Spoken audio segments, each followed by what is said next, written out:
चलो तो फिर आगे पढ़ाई चालू करते हैं अपन।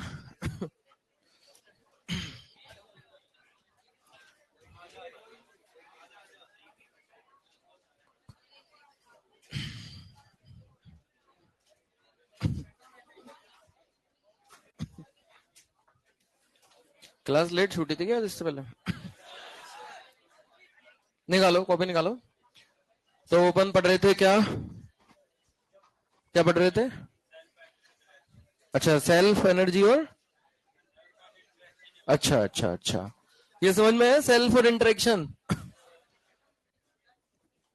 सेल्फ और इंटरेक्शन वाला कॉन्सेप्ट समझ में आया? हाँ, चलो अभी अपन इसके कुछ एप्लीकेशंस देखते हैं आज। Applications of potential energy.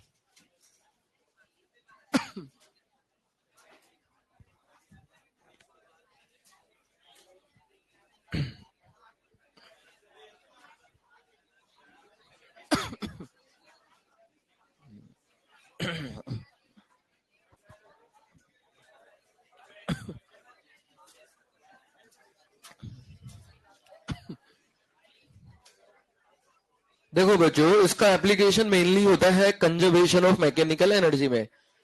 तो जिसकी बात अपन कल कर भी रहे थे लेकिन बात हो नहीं पाई थी। क्या क्या बात कर रहे थे अपन? Law of conservation of mechanical energy, इसमें पोटेंशियल एनर्जी का यूज होता है। Law of conservation of mechanical energy में।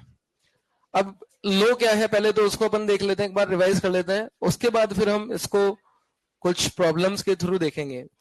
सबसे पहले तो what is law of conservation of mechanical energy? देखो, law of conservation of mechanical energy जो है वो वर्क एनर्जी थ्योरम से डिराइव होता है। किससे डिराइव होता है? अगर हमें पता रहेगा कि ये कहां से आया तो याद रखना इजी रहेगा, हमारे ऊपर लोड नहीं आएगा। चीजों को हम ज्यादा हो जाती है तो स्ट्रेस आ जाता है ना, लोड की, ये भी याद करना है वो भी याद करना है, क्यों? लेकिन हमें पता रहे कि कौन सी चीज कहां से आ रही है तो बिल्कुल लोड नहीं आता। तो हम यही चाहते हैं कि स्ट्रेस फ्री होकर के हम चीजें समझे। तो वर्क एनर्जी थ्योरम से आता है। क्या लो है ये? देखो, वर्क एनर्जी थ्योरम क्या होती है मुझे बताओ। Work energy theorem, work by all the forces is equal to change in. अब इस वर्क को मैं अगर कुछ टुकड़ों में तोड़ लूं, 3 टुकड़ों में, वर्क बाई ऑल में कुछ कंजर्वेटिव का वर्क होगा प्लस कुछ नॉन कंजर्वेटिव फोर्स का वर्क हो सकता है प्लस कुछ एक्सटर्नल फोर्स हो सिस्टम के। ये तो कंजर्वेटिव नॉन कंजर्वेटिव सिस्टम के फोर्स है, और एक्सटर्नल कोई बाहर से फोर्स लग रहा है उसका वर्क हो सकता है। बोलो, ऐसे तोड़ सकते हैं। और इज इक्वल टू क्या हो गया? डेल्टा के। अगर, अब देखो ध्यान से सुनना, अगर अगर अगर नॉन कंजर्वेटिव फोर्स का वर्क, एक्सटर्नल फोर्स का वर्क अगर जीरो हो जाए, अगर ऐसा हो जाए तो क्या होगा? तो क्या होगा? वर्क ऑफ कंजर्वेटिव बराबर डेल्टा के, और कंजर्वेटिव का वर्क क्या होता है? Minus delta U. तो minus delta U equal to delta K. Delta U को इधर ले आओ तो क्या हो गया? ये delta U plus delta K equal to zero. Change in potential plus change in kinetic, और पोटेंशियल प्लस काइनेटिक को क्या बोलते हैं? क्यों भाई? चेंज पोटेंशियल प्लस काइनेटिक को क्या बोलते हैं? Mechanical energy. तो क्या हम इसको लिखते हैं? Change in mechanical energy equal to zero. E यहां पर क्या है? ई यहां पर क्या है? Mechanical energy. और change in mechanical energy zero का मतलब हो गया initial mechanical energy equal to final. लेकिन ये कब वैलिड है? कंडीशन क्या है इसकी? नॉन कंजर्वेटिव फोर्स और एक्सटर्नल फोर्स का वर्क क्या होना चाहिए? जीरो होना चाहिए। इसी को कहते हैं law of conservation of mechanical energy. इसी को क्या कहते हैं अपन? Law of conservation of mechanical energy. Law of conservation of mechanical energy. यहां पर ई क्या है? ई क्या है यहां पर? Mechanical energy. और मैकेनिकल एनर्जी होती है पोटेंशियल एनर्जी और काइनेटिक एनर्जी का सम। तो मैकेनिकल एनर्जी कंजर्वेशन जहां पर भी लगता है वहां पर वर्क एनर्जी थ्योरम भी लग सकती है। क्यों? क्योंकि ये लोग कहां से आया है?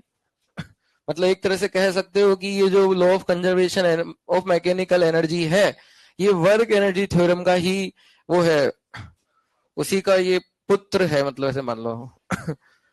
उसी से उत्पन्न हुआ है ये। वर्क एनर्जी थ्योरम से ही तो आया है ये। तो जहां पर भी ये लगता है वहां पर हम वर्क एनर्जी थ्योरम भी, वर्क एनर्जी थ्योरम इसकी जो है माता जी है। हाँ, और ये उनका सुपुत्र है। हाँ, ठीक है, समझ में आया? कोई कॉन्सेप्ट में देखो, क्वेश्चंस में डाउट होते हैं वो अच्छी बात है, लेकिन कॉन्सेप्ट में डाउट नहीं होना चाहिए। क्वेश्चन का डाउट तो चलता रहता है, जिंदगी भर खत्म नहीं होता वो तो, है ना? हो सकता है जिंदगी भर खत्म, नहीं, कोई भी नहीं कह सकता। कॉन्सेप्ट क्लियर होना चाहिए, कॉन्सेप्ट में कोई 1% भी कंफ्यूजन नहीं होना चाहिए हमें। होता है तो उसको हम तुरंत क्लास में डिस्कस करें। कॉन्सेप्ट में कहीं कोई डाउट कंफ्यूजन जैसी कोई बात होनी नहीं चाहिए। क्लियर है बात? और चीजें बिल्कुल सीक्वेंस में है। अगर हम रेगुलर अपना रिवीजन पढ़ाई कर रहे हैं तो कंफ्यूजन हो ही नहीं सकता, पहली बात तो। क्यों? चलो अब जैसे कुछ एग्जांपल लेते हैं अपन, है ना? टाइम वेस्ट नहीं करेंगे फालतू बातों में।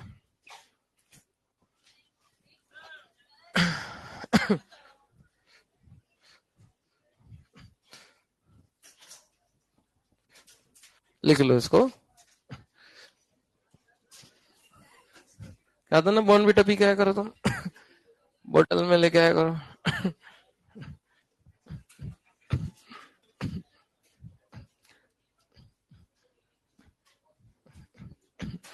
अब ब्रेक में समोसे खाने जाते हो तो ऐसे ही होगा। क्या? या वो कौन सी एनर्जी ड्रिंक आती है, क्या नाम से, पता नहीं है। क्या? Red bull. वो पी के आया करो। चलो, क्या है? लिखो इसको चुपचाप।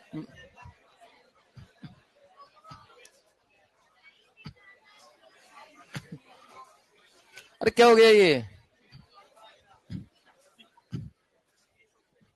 देखो क्वेश्चंस देखो फटाफट, फिर इसके बाद अपन पोटेंशियल पढ़ेंगे, नेक्स्ट कॉन्सेप्ट। बता दो तो, ये तो अभी यहाँ पे पढ़ाने का नहीं है, ये तो मैंने बता दिया क्योंकि वो चलो टेस्ट में काम आ जाएगा। देखो अब जैसे कुछ एग्जांपल्स देख रहे हैं बच्चों, यहाँ पर एग्जांपल देखें। और एक चीज और, कंजर्वेशन ऑफ एनर्जी जो लो है ना, इसके साथ मोस्ट ऑफ द क्वेश्चंस में एक लो और इसके साथ चलता है हमेशा, इसके साथ एक के साथ एक फ्री के ऑफर में रहता है वो। Conservation of momentum. कौन सा?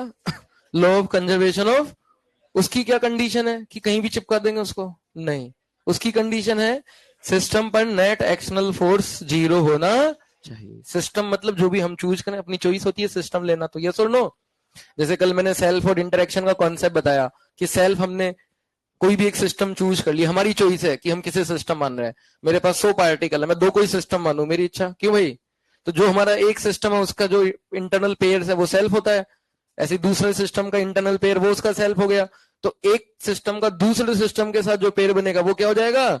इंटरेक्शन। तो दो सिस्टम की टोटल एनर्जी क्या होती है? जैसे ए प्लस बी की, ए की self potential energy plus B की self potential energy plus A और बी की इंटरेक्शन पोटेंशियल। समझ में आ रही है बात? अब जैसे हम एक दो एग्जांपल लेते हैं, देखो बिल्कुल बेसिक एग्जांपल से स्टार्ट कर रहे हैं अपन।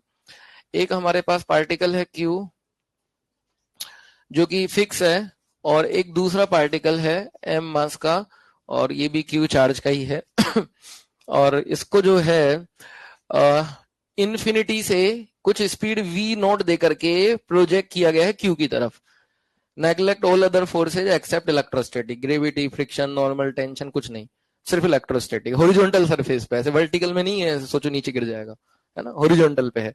तो ये पार्टिकल इसके कितना नियरेस्ट आ सकता है वो हमें बताना है। लिख लो, find minimum distance of approach, find minimum distance of approach of second particle. ये इसको मान लेते हैं Q1, इसको मान लेते हैं Q2। Find nearest distance of approach of second particle. Nearest distance of approach मतलब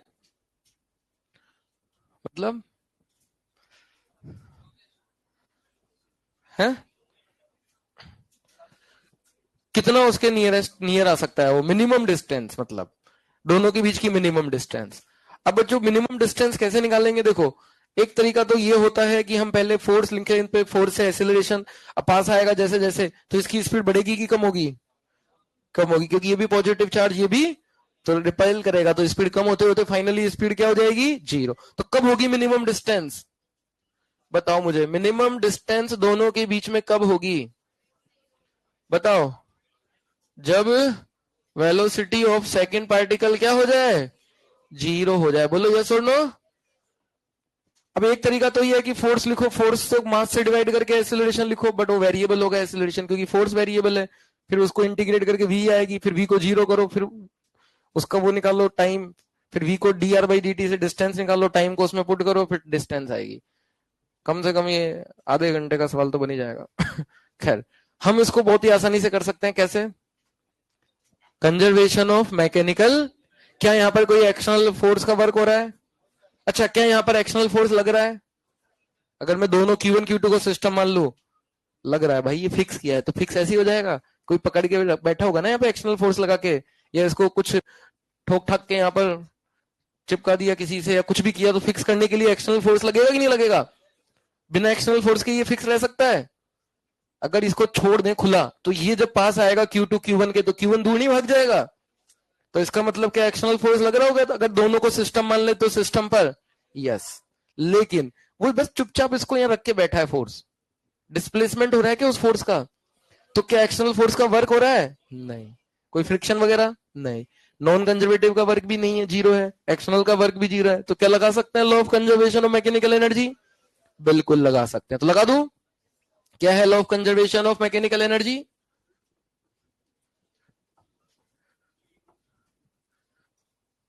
ui plus K I equal to UF plus K F. Initial potential plus initial kinetic बराबर final potential plus final kinetic. अब जो initial potential zero, initial kinetic उसकी half है V not square. Final potential जब वो minimum distance पे आएगा, मान लो यहां आ गया ये मिनिमम डिस्टेंस पर Q2, और मान लेते हैं ये मिनिमम डिस्टेंस है आर मिन, कितनी है?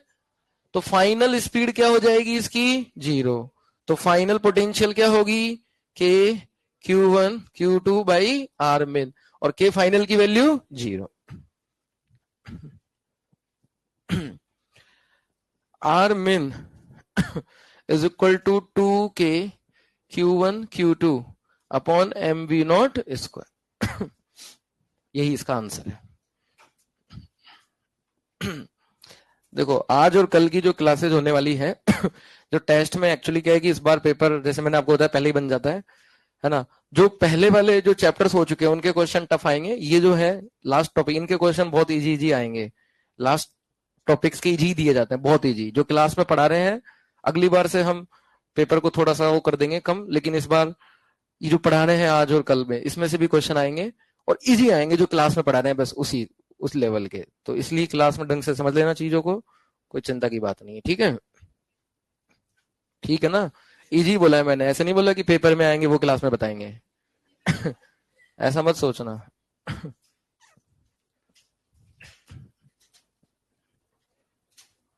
ठीक है?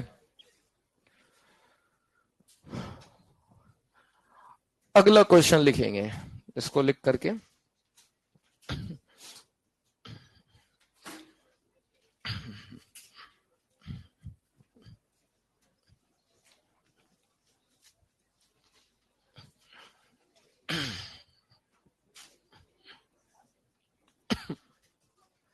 अच्छा, क्वेश्चन अगला जो है वो यही है, सेम, बस इसमें Q1 को भी फ्री छोड़ दिया है।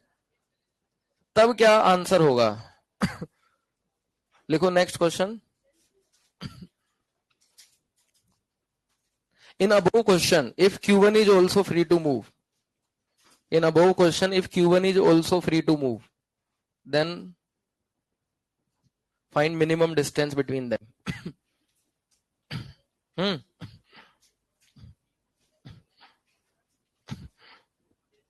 क्या है? है? कौन सा क्वेश्चन?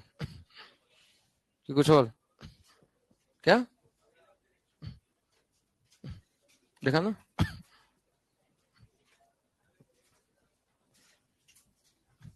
क्या लिख रहा है? ये तो नहीं लिख रहा। In above question, if Q1 is also free to move, mass is same m. In above question, if Q1 is also free to move, then what will be minimum distance between them? मतलब ये Q1 जो है ना, इसको fix नहीं किया, ये free है, और ये इन्फिनिटी से Q2 आ रहा है इसकी तरफ, V नॉट स्पीड से इसको फेंका गया है, इसका मास m है, इसका भी m ही मान लो, कैलकुलेशन आसान हो जाएगी। अब बताओ मिनिमम डिस्टेंस इनके बीच में कब होगी? पहले तो ये, फिर कैसे होगी वो बाद की बात है। सेम वेलोसिटी, ये कॉन्सेप्ट याद है सेम वेलोसिटी वाला? ये पहले एक बार आया था, कब?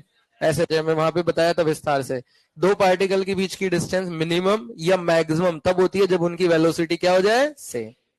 क्यों ऐसा? ऐसा क्यों? एक चोर पुलिस का मैंने एग्जांपल दिया था, मान लो आगे चोर है, पीछे पुलिस है, पुलिस की स्पीड ज्यादा है चोर से, तो उनका गैप कम होगा, लेकिन जैसे ही मान लो चोर की स्पीड पुलिस से ज्यादा हो गई तो गैप बढ़ने लगेगा। तो वही यहाँ हो रहा है, ये पीछे वाला है वो आगे है, मतलब ये Q2 आ रहा है उसके पास, तो Q2 की स्पीड कम होगी। क्यों होगी कम? रिपल्शन है ना, और वो रेस्ट में उस पर फोर्स लगेगा, उसकी स्पीड, पहले उसकी स्पीड 0 है उसकी, और इसकी ज्यादा है, इसकी कम होगी इसकी बढ़ेगी, जब तक दोनों, इसकी स्पीड ज्यादा है सेपरेशन कम होगा, एक टाइम आएगा जब स्पीड बराबर, फिर उसके बाद फोर्स तो लगता ही रहेगा, उसकी स्पीड ज्यादा इसकी कम, पीछे वाले की कम आगे वाले की ज्यादा, तो इनका गैप क्या होने लगेगा? बढ़ने। तो किस मोमेंट पर मिनिमम डिस्टेंस होगी इनके बीच में? बताओ। वेरी गुड, बिल्कुल सही, when velocity of both is same, तब क्या होगा?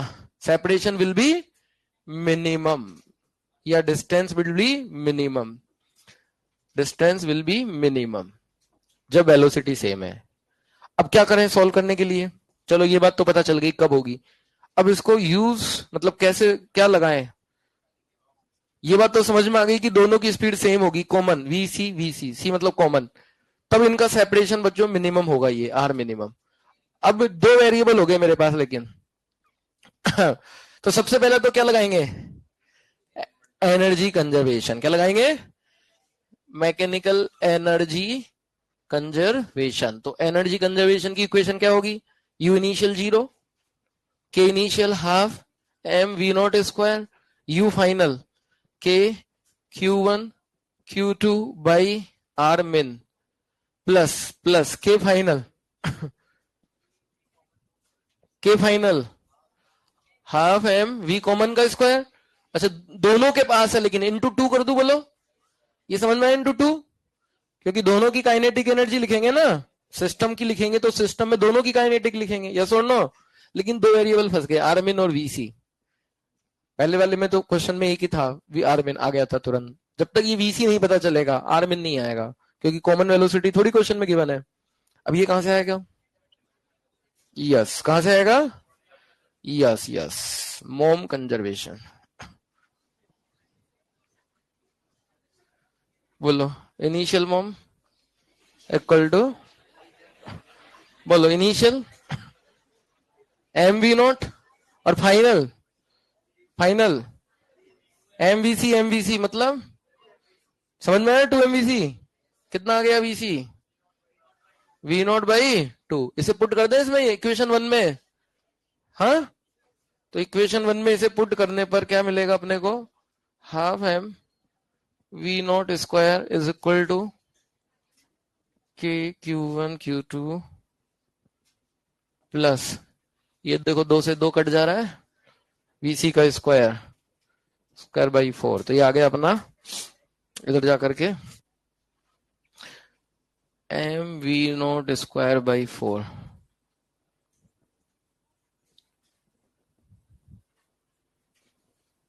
आरमिन, और आरमिन की वैल्यू यहां से फाइनली कितनी आ गई? फाइनली आरमिन की वैल्यू आ गई 4 K Q1 Q2 upon m v not square, that's the answer. अगर न्यूमेरिकल क्वेश्चन रहेगा तो वैल्यूज रहेंगी तो पुट कर देंगे, यस ठीक है, ये है इसका आंसर। तो इसमें दो कंजर्वेशन यूज हुए,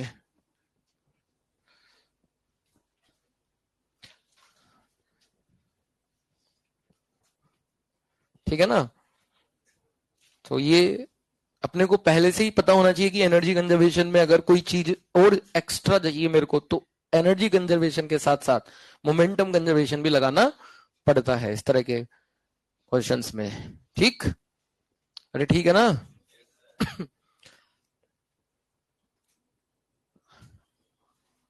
अब ऐसा ही मैं क्वेश्चन दे रहा हूं, थोड़ा अलग, मतलब इसको थोड़ा चेंज कर रहा हूं मैं। क्वेश्चन लिख लिया क्या?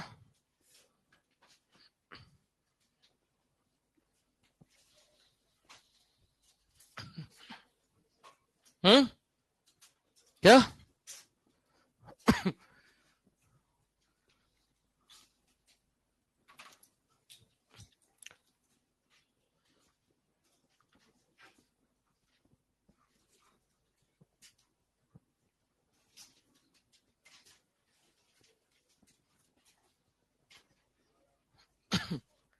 मतलब इस बार क्वेश्चन में थोड़ा सा चेंज हो गया है।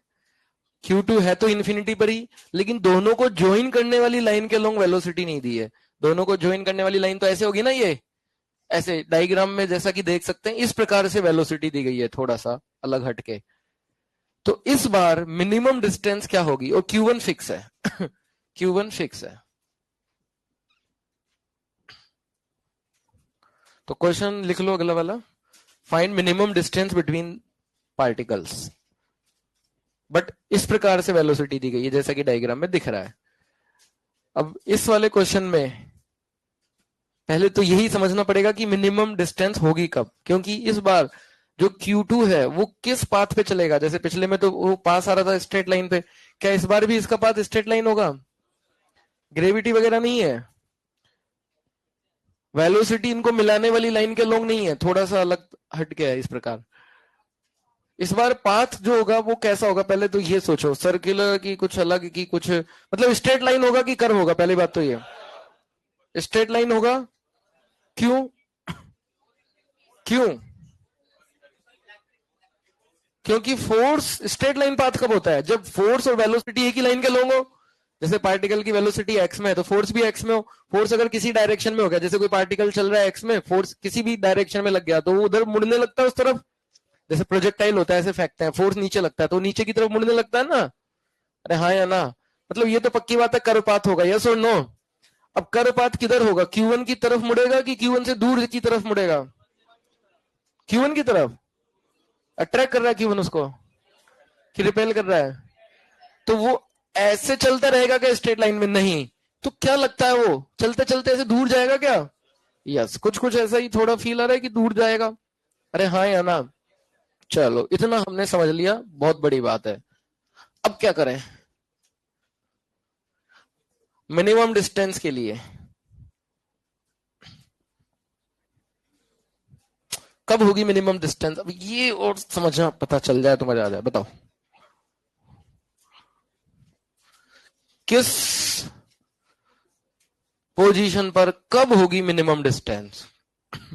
अच्छा एक चीज बताओ, मान लो मैं ऑब्जर्वर हूं, कोई पार्टिकल मेरे सामने कर्व पाथ पे चल रहा है, तो मेरे से उसकी मिनिमम डिस्टेंस कब दिखाई देगी मुझे? जब उसके पाथ पे मैं अपने से परपेंडिकुलर डाल दूं। अरे हाँ या ना? तो क्या कुछ वैसा यहां नहीं कर सकते क्या? जैसे ये Q1 है और ये Q2 थोड़ा यहां है, तो जब ये इधर वेलोसिटी थी, लेकिन फोर्स ऐसे लगेगा। जैसे स्टार्टिंग में फोर्स ऐसे, स्टार्टिंग में तो इन्फिनिटी पे 0 है, जैसे वो थोड़ा सा आगे आएगा, मान लो थोड़ा सा आगे आया तो फोर्स कैसे लगेगा?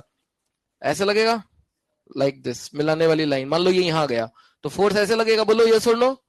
और वेलोसिटी इधर है तो किधर की तरफ मुड़ेगा? ऊपर की तरफ की नहीं, तो वो धीरे धीरे ऐसे ऊपर की तरफ मुड़ने लगेगा। जैसे मान लो थोड़ा आगे पहुंच गया तो फोर्स तो अभी भी ऐसे ही लग रहा है। मान लो यहाँ फोर्स F1 था, यहाँ F2 हो गया, फोर्स की वैल्यू बदलती रहेगी ना। फिर मान लो वो यहाँ पहुंच गया कहीं, अभी भी फोर्स जो लगेगा इसके Q1। अच्छा, इलेक्ट्रोस्टैटिक फोर्स तो दोनों पार्टिकल को मिलाने वाली लाइन के लॉन्ग ही लगता है, यस और नो? मान लो यहाँ कुछ फोर्स F3 हो गया तो धीरे धीरे उसको ऐसे दूर मोड़ेगा कि नहीं अपने से?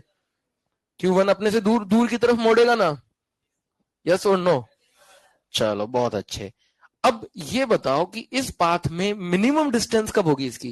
देखो इनिशियली तो वो यहां था इनफाइनाइट डिस्टेंस पर, फिर जैसे जैसे पास आ रहा है तो इनके बीच की जो डिस्टेंस है, देखो पहले इतनी थी, फिर इतनी थी, फिर इतनी थी, फिर जैसे जैसे दूर जाएगा फिर बढ़ने लगेगी डिस्टेंस वापस। तो कब होगी मिनिमम डिस्टेंस इनके बीच में? जब इसका जो पाथ है, अच्छा वेलोसिटी जो होती है वो तो अलोंग द पाथ होती है, यानी वेलोसिटी और ये जो है इनको मिलाने वाला रेडियस वेक्टर दोनों एक दूसरे के क्या हो, क्या तभी मिनिमम डिस्टेंस होगी क्या? यस। मतलब अगर इसके पाथ पर मैं एक परपेंडिकुलर ड्रॉ कर दूं, वो परपेंडिकुलर की लेंथ ही मिनिमम डिस्टेंस होगी। यस और नो? यस, क्योंकि वेलोसिटी जो होगी ना v, और इस मोमेंट पर मान लो v है और r दोनों परपेंडिकुलर हो गए। उससे पहले क्या था, v जो था ना और r, उसके बीच में एंगल 90 से कम था, तो v का कंपोनेंट r के अपोजिट आ रहा है, और r के अपोजिट मतलब r की लेंथ कम होगी। यस और नो? जब यहां पहुंच गया तो वेलोसिटी का कंपोनेंट जो है r के डायरेक्शन में आ रहा है, r मतलब रेडियस वेक्टर, तो r की लेंथ बढ़ेगी। तो कब r की लेंथ मिनिमम होगी? जब वेलोसिटी और r मतलब ये q1 से q2 को मिलाने वाला वेक्टर है ना, position vector of q2 with respect to q1, दोनों एक दूसरे के क्या होंगे, परपेंडिकुलर। ये बात समझ में आई? बोलो पक्का, अगर ये बात समझ में आई तो यही डिस्टेंस मिनिमम होगी ना, जब v और r परपेंडिकुलर होंगे। यस और नो? पक्का? लॉक कर दूं इसको? फिर लॉक खुलेगा नहीं, देख लो। चलो तो कर दिया लॉक। अब क्या करें आगे? ये तो समझ में आ गया कि तब होगी मिनिमम डिस्टेंस जब v और r दोनों परपेंडिकुलर होंगे। यहां पर देखो जो v होगी स्पीड, या कुछ स्पीड मान लो v1 है, ये डिस्टेंस r1 है ना, तो ये कुछ एंगल पे रही होंगी, पहले डिस्टेंस कम होती जाएगी फिर बढ़ने लगेगी, तो यहां मिनिमम होगी। अब करें क्या? ये तो चलो ठीक है कि परपेंडिकुलर डिस्टेंस ही मिनिमम डिस्टेंस होगी, बट अब करें क्या?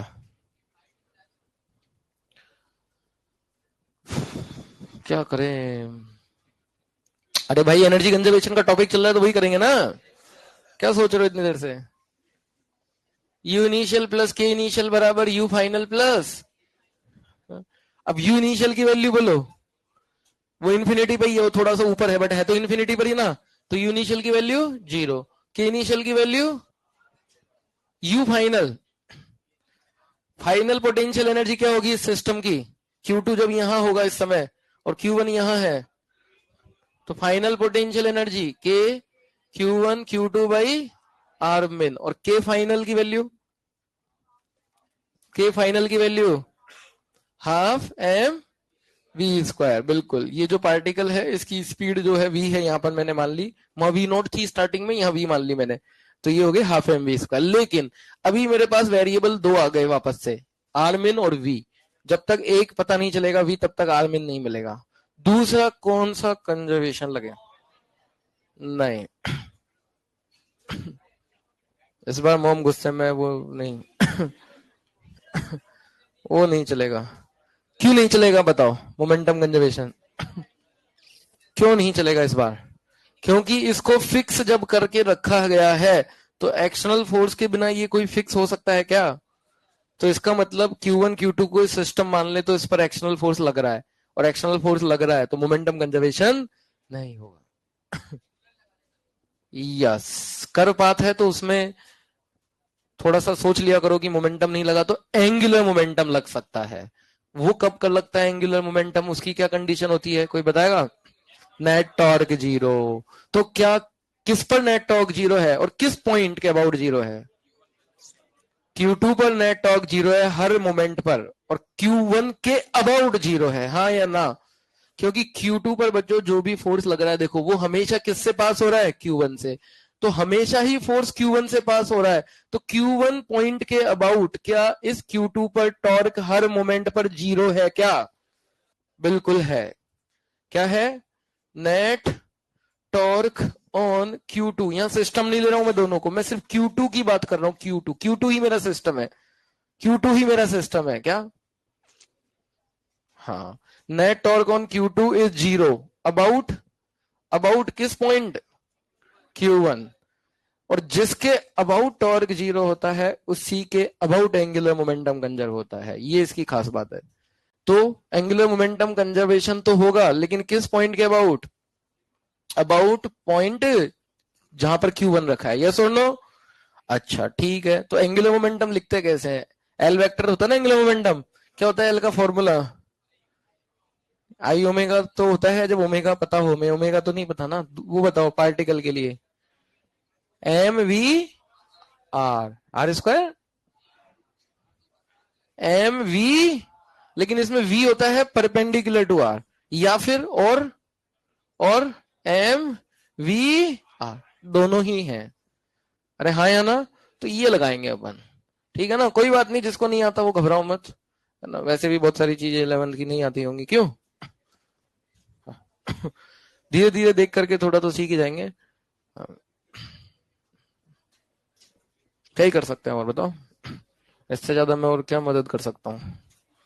L initial equal to L final, तो एल इनिशियल की value m v initial velocity कितनी है इसकी, वी नॉट। अच्छा ये परपेंडिकुलर डिस्टेंस, ये वाला फॉर्मूला लगा रहा हूं, इधर वाला, ये वाला एम वी नॉट, वेलोसिटी की परपेंडिकुलर डिस्टेंस कितनी होगी।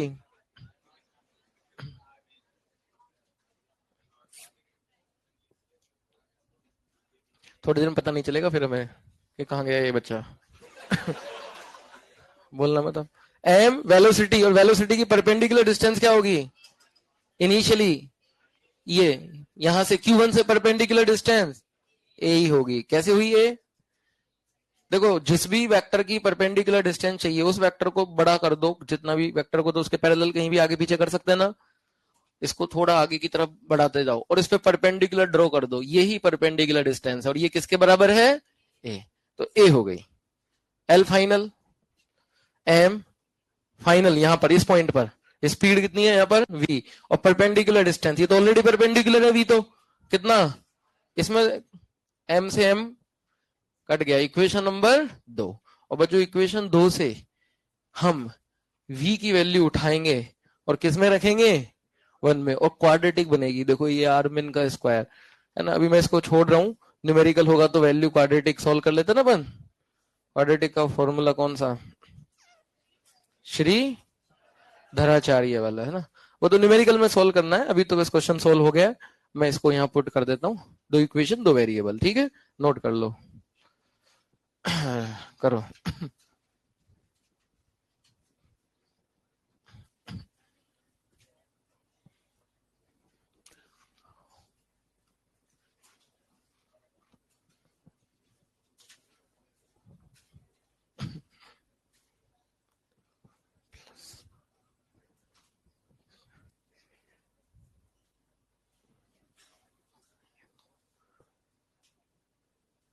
ये मैंने इक्वेशन 1 में वैल्यू डाल दिया, आर्मिन का स्क्वायर आ गया, एलसीएम लेकर के थोड़ा बहुत एडजस्ट करेंगे, और अभी तो ऐसे ही छोड़ देंगे अपन, इसको सोल्व नहीं करेंगे, न्यूमेरिकल होगा तो ही करेंगे, ठीक है ना, अभी इसमें टाइम वेस्ट नहीं करना।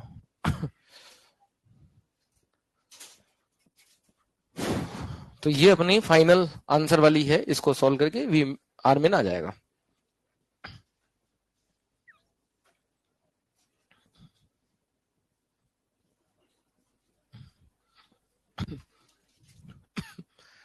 तो ये जो है ना इसमें कि इस प्रकार से एंगुलर मोमेंटम कंजर्वेशन भी लग सकता है, ये चीजें, मतलब कई बच्चों का सवाल डाउट होता है कि सर हमें तो पता ही नहीं चलेगा कैसे करेंगे, तो भाई इसलिए तो हम पहले से प्रैक्टिस करते हैं ना उस टाइप की प्रॉब्लम, जैसे इस टाइप की दोबारा आ जाए तो हमें पता रहे कि इसमें क्या करना है, क्योंकि खुद से नहीं चलता है पता, उसके लिए बैठ के सोचना पड़ता है कम से कम 15-20 मिनट, 1 घंटे। अब 1 घंटे का तो पेपर ही होता है पूरा, अब उतना ही क्वेश्चन, इसलिए तो इतनी प्रैक्टिस कराई जाती है, नहीं तो लोग सब अपने घर पे बैठ के आईआईटी नहीं क्रैक कर लेते। कोचिंग में करते हैं, बहुत सारे क्वेश्चंस कराए जाते हैं, इसलिए कराए जाते हैं कि ताकि पता रहे इस तरह का क्वेश्चन है तो ये पैटर्न, पैटर्न रिकॉग्निशन हो जाए हमारा, कि इस तरह के पैटर्न में ये चीज लगती है, इस तरह के पैटर्न में ये लगती है, यस और नो। हाँ प्रैक्टिस से ही पता चलता है, और कोई तरीका नहीं है, और कोई तरीका थोड़ी होता है।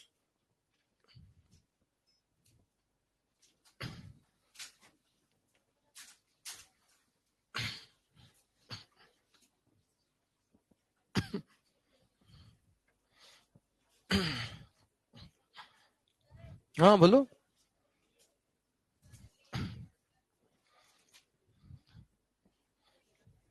देखो ये क्या है, इसे चलने दो ना, क्या दिक्कत है, बोल के आना बाहर जाके बोल के आना। सर बोल रहे हो एसी का टेम्परेचर बढ़ा था। लिखो जल्दी।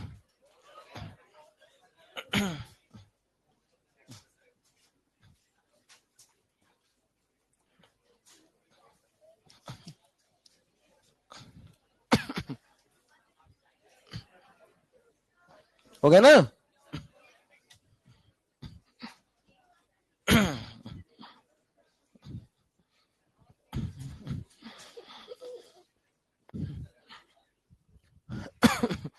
अब लिखो पोटेंशियल। नेक्स्ट कॉन्सेप्ट है इलेक्ट्रोस्टैटिक पोटेंशियल।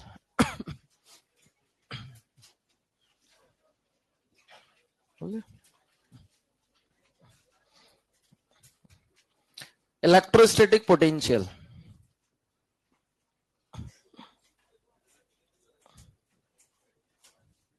लिखा?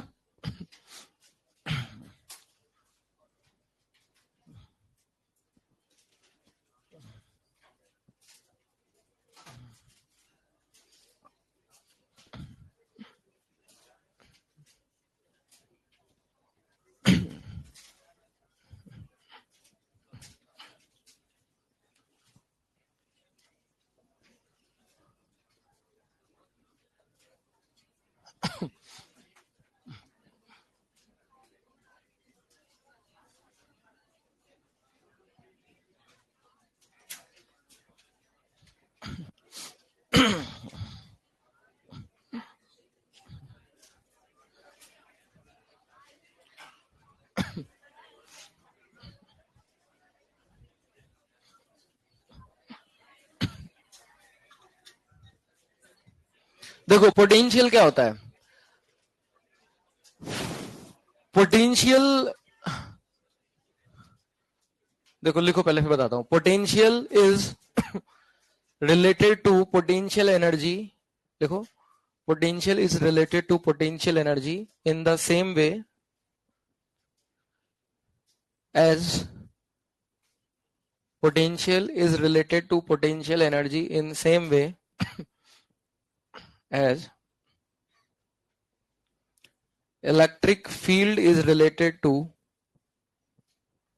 potential is related to potential energy in same way as electric field is related to electric force. Electric field is related to electric force.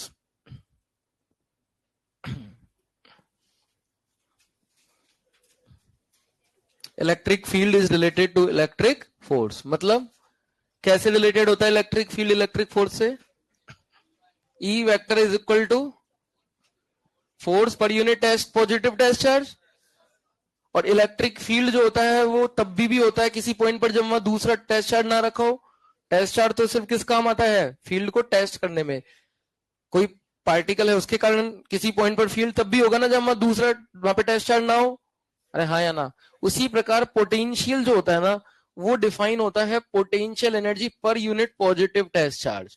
जैसे फील्ड होता है force per unit positive test charge, ऐसी potential होता है potential energy per unit positive test charge. और potential तब भी होगा जब वहां दूसरा मतलब टेस्ट चार्ज ना हो। मतलब किसी पॉइंट पर, जैसे कि ये चार्ज पार्टिकल है, इसके कारण इलेक्ट्रिक फील्ड प्रोड्यूस हो गया, फील्ड लाइन। तो किसी पॉइंट पर अगर चार्ज ना है तब भी फील्ड होगा ना।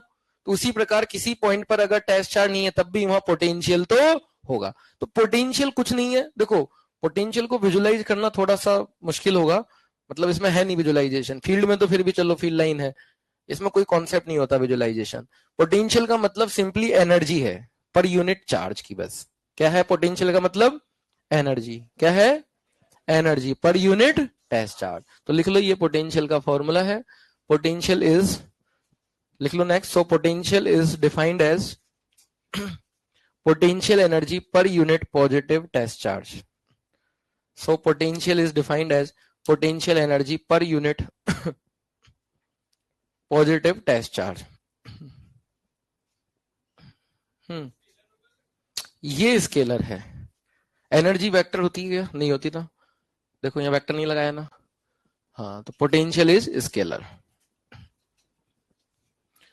Potential is defined as potential energy per unit test charge. और ये बात अच्छे से समझ लेना, पोटेंशियल तब भी होगा जब टेस्ट चार्ज ना हो। समझ में आ गई बात? इसकी यूनिट क्या होगी? U है एनर्जी जूल और Q naught test charge coulomb, तो जूल पर, और इसको जूल पर कूलाम को वोल्ट भी बोलते हैं। क्या बोलते हैं?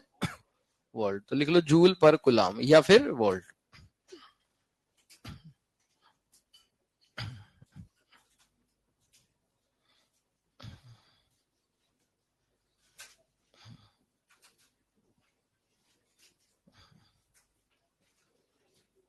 अब इसको हम अल्टरनेट और कई तरह से डिफाइन कर सकते हैं। देखो ये है basic, V equal to U by Q naught, सबसे बेसिक तो यही है, ठीक है। अब U की डेफिनेशन क्या है मुझे बताओ, बताओ U की डेफिनेशन क्या है? Potential energy negative work done by, भाई U क्या था? U था माइनस W इलेक्ट्रिक था ना, negative work by electric force to bring system from infinity, कहां से लाने में? इन्फिनिटी, क्योंकि रेफरेंस। अच्छा, जैसे पोटेंशियल एनर्जी की एब्सोल्यूट वैल्यू नहीं होती, वैसे ही पोटेंशियल की भी एब्सोल्यूट वैल्यू नहीं होती। यहां पर एक्चुअली ये जो V equal to U by Q naught है ना, ये बेसिकली यहां से आया, delta V equal to delta U by Q naught से। अब डेल्टा यू में U इनिशियल हम जीरो मान लेते हैं इन्फिनिटी पर, तो उसी प्रकार पोटेंशियल भी इनिशियल जीरो मान लेते हैं, कहां पर? इन्फिनिटी। तो ये वाला पॉइंट भी लिख लेना, potential also does not have absolute value, potential also does not have absolute value like potential energy potential also does not have absolute value like potential energy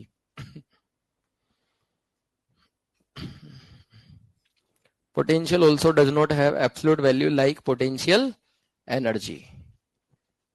तो फिर ये कैसे डिफाइन कर दिया V equal to U by Q naught? Actually यहां पर initial potential हमने क्या माना? जीरो। हाँ, तो इसी में कंटिन्यूएशन में लिख लेना, for potential also reference is taken at infinity, for potential also reference is taken at infinity, for potential also reference is taken at infinity.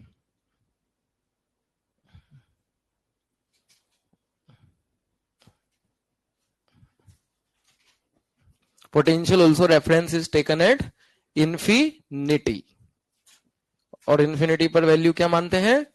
Zero. अब इसका अल्टरनेट डेफिनेशन क्या है? देखो U की वैल्यू क्या होती है? Negative of work by electric field, electric force मतलब।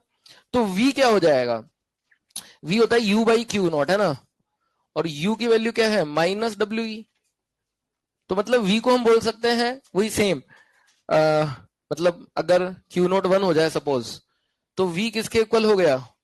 Minus W। तो मतलब पोटेंशियल एनर्जी में तो बोलते थे कि ये किसी सिस्टम को इन्फिनिटी से फाइनल पोजीशन तक लाने में किया गया वर्क का नेगेटिव है, तो पोटेंशियल में बोल देंगे क्या? ये यूनिट पॉजिटिव चार्ज को इन्फिनिटी से में फाइनल पोजीशन तक लाने में इलेक्ट्रिक फोर्स का किए गए वर्क का नेगेटिव है। मतलब सेम वही डेफिनेशन है, बस सिस्टम को लाने में बोलते थे पोटेंशियल एनर्जी में, हम यहां पर हम किसको बोलेंगे? यूनिट पॉजिटिव टेस्ट चार्ज या यूनिट पॉजिटिव चार्ज बोल दो, ठीक है। तो क्या होगी अल्टरनेट डेफिनेशन? लिख लो,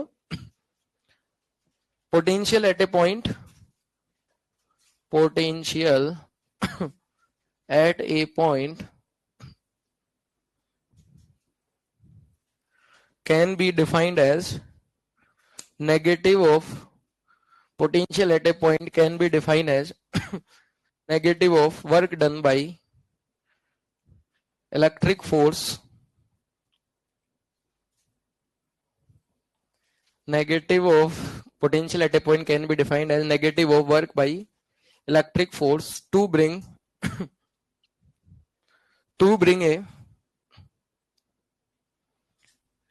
a unit positive test charge from infinity to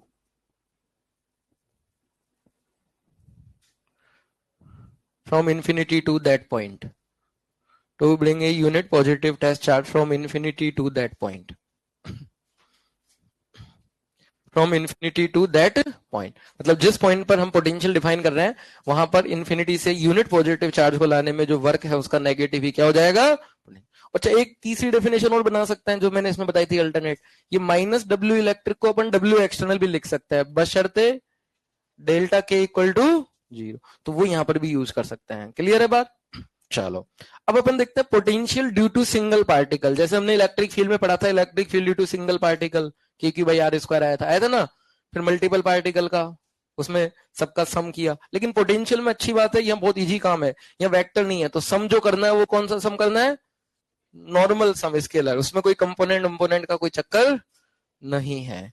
तो वही हम यहाँ करेंगे, एक पार्टिकल का पोटेंशियल लिखेंगे, फिर मल्टीपल पार्टिकल का, फिर कंटिन्यूअस सिस्टम का। जैसे कंटिन्यूअस सिस्टम का फील्ड लिखा था ना अपन ने। अब पोटेंशियल का फायदा क्या है लिखने का? देखो आगे बढ़ने से पहले एक चीज और बता दूं मैं, इलेक्ट्रिक फील्ड का क्या फायदा हुआ हमें इलेक्ट्रिक फील्ड डिफाइन करने का? फोर्स लिखना आसान हो गया। किसी पॉइंट पर अगर E पता है तो उस पॉइंट पर Q नोट रखने पर फोर्स कितना लगेगा है? इफ इलेक्ट्रिक फील्ड हमने पढ़ा था कि at a point is E naught, if electric field at a point is E naught, then force क्या होगा उस पॉइंट पर? Electric field at a point is E naught and Q naught charge is placed at that point. Q naught charge is placed at that point. अगर उस point पर Q note रखा है तो उस पर फोर्स कितना लगेगा है? तो हमारे लिए फोर्स लिखना बहुत आसान हो गया ना, फोर्स ऑन Q नोट। ये इसका मेन बेनिफिट था अपने लिए, है ना। सीधा Q नोट इंटू क्या कर दो E। सिमिलरली अगर हमें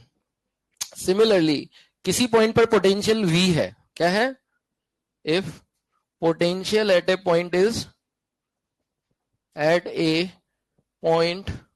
is V and Q naught charge is placed at that point, Q naught charge is placed at that point, then potential energy of Q naught क्या होगी? Potential energy of Q naught will be what? U equal to Q naught into V। तो हमें pair बनाने की जरूरत नहीं है। मान लो कि एक सिस्टम में 50 पार्टिकल हैं और Q नोट 51वां है, तो वो 51वें Q नोट की एनर्जी बनाए तो 50 के साथ पेयर बनाना पड़ेगा ना। तो वो हमारा झंझट नहीं है। हमको अगर पोटेंशियल पता है उस पॉइंट का तो सीधा Q नोट भी कर दो। ये पोटेंशियल उन 50 का पहले ही आ गया होगा, तो हमें सिंपल Q नोट भी करना है। तो ये क्या मिल जाएगी हमें? Q नोट की पोटेंशियल एनर्जी। किसके कारण है ये पोटेंशियल एनर्जी? जो अदर सभी चार्ज बच गए ना जिनका पोटेंशियल आएगा, जैसे F equal to Q naught E में E किसका होता है? Q नोट का होता है खुद का, कि उसके अलावा बाकी का होता है? तो ऐसे ही Q नोट V में भी किसका है? Q नोट के अलावा बाकी सबका। यानी इसको Q नोट V को हम Q नोट की इंटरेक्शन पोटेंशियल एनर्जी बोल सकते हैं, क्योंकि Q नोट अकेला है तो उसकी सेल्फ तो होगी नहीं। क्यों? लिख लो इसको। वो इसी को क्या बोला नहीं कि सर ने बोला, फिर भी नहीं आया। मैं देख के आता हूँ ऐसे कैसे।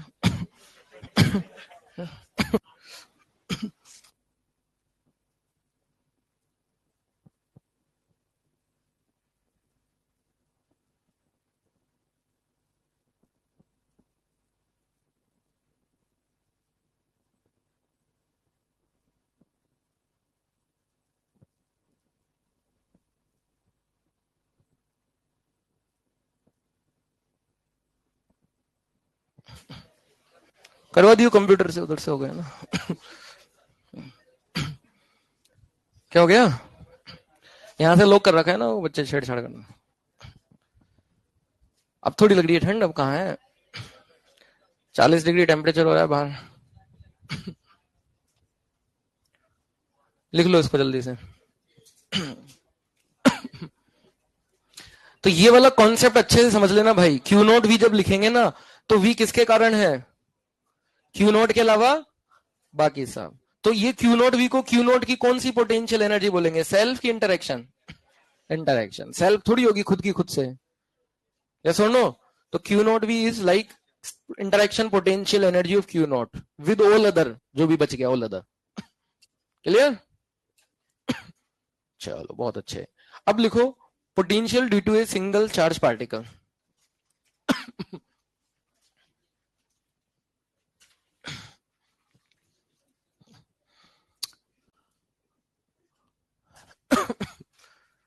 क्या हो गया है?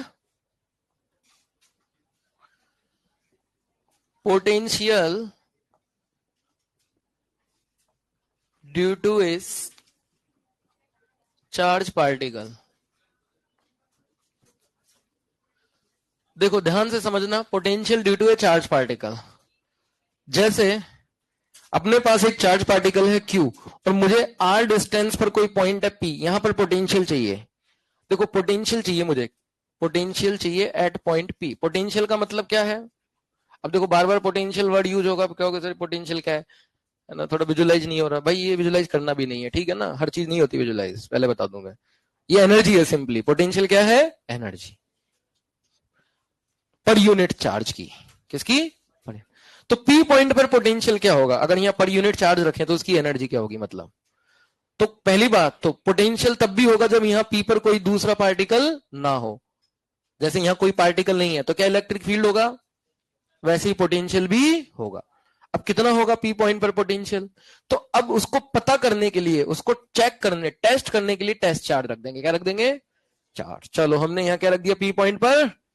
Test charge. अब इसकी पोटेंशियल एनर्जी क्या होगी? तो V जो होगा P पॉइंट पर वो होगा U बाई क्यू नॉट। तो U क्या होगी इसकी पोटेंशियल एनर्जी? अभी यहां क्यू नॉट के अलावा एक ही पार्टिकल है तो इसका एक ही पेयर बनेगा, दो होते तो फिर तीन पेयर बनते, तो एक ही बनेगा, तो कितनी होगी potential energy? K Q, distance R है भाई, R upon Q not. Q naught से क्यू नॉट कट गया तो क्या आ गया ये? K Q by R। जैसे इलेक्ट्रिक फील्ड होता है आर डिस्टेंस पर K Q by R square, ऐसे पोटेंशियल होता है K Q बाई R। तो ये बहुत ही फंडामेंटल रिजल्ट है, इसको जल्दी से लिख लो।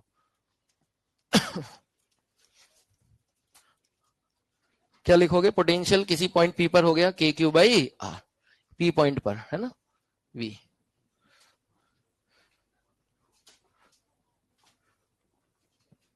R A distance of point from particle charge, ठीक। अच्छा, जैसे अपने एक पार्टिकल का लिखा, ऐसे बहुत सारे पार्टिकल का भी लिख लेंगे अब।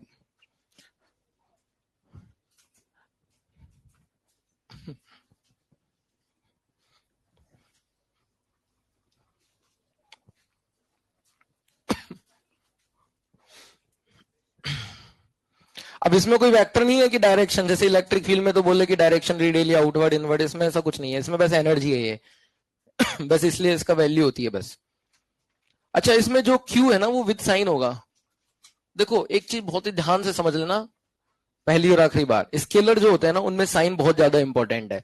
वेक्टर में भी है, बट वेक्टर में जनरली जैसे क्वेश्चंस भी पूछे जाते हैं तो मैग्नीट्यूड पूछे जाते हैं। वेक्टर में माइनस डायरेक्शन बताता है, जैसे कोई वेक्टर ए है, इसमें माइनस ए कर दिया तो वो डायरेक्शन पलट जाएगी, मैग्नीट्यूड तो सेम रहेगा ना। लेकिन जो स्केलर होते हैं जैसे वर्क, एनर्जी, इनमें माइनस अगर है और नहीं लगाया तो अनर्थ हो जाएगा, मतलब बिल्कुल वो खराब हो जाएगा। जैसे मान लो किसी का वर्क है 10 जूल, -10, और हमने बोला कि 10 जूल, आगे से कोई बोले मैग्नीट्यूड तो बात अलग है, -10 को 10 कर दिया मतलब अर्थ का अनर्थ हो गया ये, क्योंकि -10 वर्क का मतलब है कि वो एनर्जी 10 ले रहा है, और +10 का मतलब एनर्जी, बिल्कुल ही अलग बातें हो गई ना ये तो। अरे हाँ या ना। तो स्केलर्स में माइनस बहुत ही इंपॉर्टेंट होता है, बात ध्यान रखना। जैसे पोटेंशियल, अब अगर ये Q मान लो प्लस की जगह माइनस होता तो ये minus K Q by R आएगा, क्योंकि एनर्जी में भी मैंने बताया था Q1 Q2 किसके साथ रखते हैं? With sign. तो Q विद साइन होगा। समझ में आ गई बात? अरे बात समझ में आ गई? माइनस चार्ज होगा तो उसकी एनर्जी भी माइनस में होगी, एनर्जी माइनस में हो प्लस में हो, कितना बड़ा अंतर है, नहीं है? एक ही बात थोड़ी है, क्यों? एक बात नहीं है ना। स्केलर में माइनस लग जाए तो बिल्कुल अलग हो जाएगी बात। ऐसे थोड़ी कि माइनस लग गया तो क्या हो गया। अब जैसे मान लो किसी के, मान लो अकाउंट में बैलेंस है मान लो 100 रुपीज, और गलती से माइनस लग गया -100, एक ही तो बात है। एक ही बात है, कहां प्लस कहां माइनस। इसी प्रकार एनर्जी में कहां प्लस और कहां माइनस, बहुत अलग चीजें हैं ये, तो इसलिए इसको कभी हल्के में मत लेना माइनस को, ठीक है? क्लियर? अच्छा, अब नेक्स्ट पॉइंट, ये तो एक चार्ज पार्टिकल के कारण हुआ, ऐसे मल्टीपल पार्टिकल हो तब क्या करेंगे? वही सबका ऐड कर देंगे, मतलब उसको सुपर पोजिशन हम बोलते थे ना। जैसे मान लो बहुत सारे पार्टिकल हैं और इस पॉइंट पर हमको इलेक्ट्रिक फील्ड लिखना है, तो हम बोलते थे कि भाई इसका Q1 का लिखो E1, Q2 का लिखो E2, इसका E3, और सबका सम कर दो। ऐसे इस पर पोटेंशियल लिखना है P पर, तो हम क्या लिखेंगे? जैसे यहां से इसके कारण R1 डिस्टेंस है, ये R2 है और ये R3 है, तो हम बोलेंगे पोटेंशियल एट P क्या हो जाएगा? K Q1 by R1 plus के Q2 बाई R2 प्लस जितने भी पार्टिकल हैं सबका पोटेंशियल लिख के क्या कर दो, सम। इसको बोलते हैं सुपरपोजिशन। क्या बोलते हैं? Yes. So potential also follows principle of superposition. Superposition मतलब ऐड करना, बस सुपरपोजिशन। और एक का जो पोटेंशियल होगा वो अदर की प्रेजेंस में चेंज नहीं होगा, ये भी होता है सुपरपोजिशन का मतलब, बताया था उस समय। और नेट जो होगा वो सबका सम हो जाएगा। कौन सा सम है ये? स्केलर। कौन सा सम है? हाँ, तो इसको अपन लिख सकते हैं क्या, सिग्मा के क्यू आई आर आई, सभी का सम। और अगर इसमें एक स्पेशल केस हो जाए क्या, कि सभी पार्टिकल Q1 Q2 Q3 की डिस्टेंस अगर सेम हो जाए P से, जिस पॉइंट पे पोटेंशियल लिखना है, तो फिर क्या होगा? K कांस्टेंट है, R अगर सेम हो जाए सभी की तो ये बाहर आ जाएगा। तो फिर क्या बचेगा? है क्या बचेगा? इफ डिस्टेंस ऑफ P, जैसे जिस पॉइंट पे पोटेंशियल लिख रहे हैं उसकी, from all charge particle is same, all, ठीक है ना, ये रिजल्ट बहुत काम लेंगे अपन आगे चल के। ऑल पार्टिकल्स इज सेम बहुत ज्यादा काम लेने वाले हैं, इसलिए इसको ध्यान से समझ लेना। तो क्या होगा V को अपन लिख देंगे के, R भी सेम है तो R भी बाहर आ जाएगा, अंदर क्या बचेगा? सिर्फ सिग्मा क्यू आई, मतलब के इंटू सिग्मा क्यू, मतलब total charge upon R। R क्या है? किसी भी एक से डिस्टेंस, क्योंकि सबकी डिस्टेंस तो इक्वल हो गई ना। सेम का मतलब क्या है? R1 equal to R2 equal to R3 and so on, ये सब सेम है तो इसको मैंने R बोल दिया। मतलब ये जो डिस्टेंस है सभी की, 3 4 जितने भी पार्टिकल है, तो हम सीधा पोटेंशियल लिखेंगे के into total charge upon R। Clear है बात? तो ऐसे पोटेंशियल लिखते हैं। जैसे एक एग्जांपल लेते हैं फिर कंटिन्यूअस सिस्टम के पोटेंशियल अपन करेंगे। कंटिन्यूअस में वही ring, disc, sphere, wire, sheet, cylinder, वही सब, वो सारे जो फील्ड में किए थे। और यहां पर तो बहुत ही सिंपल होने वाला है काम, क्योंकि वेक्टर नहीं है इसलिए। बताऊं उसको?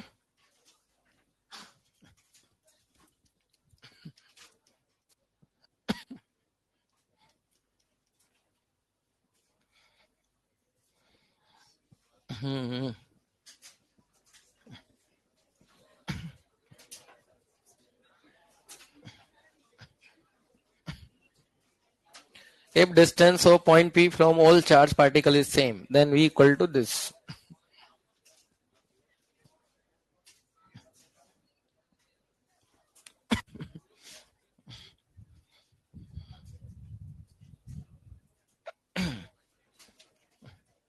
Huh? If distance of point P from all charge particles is same.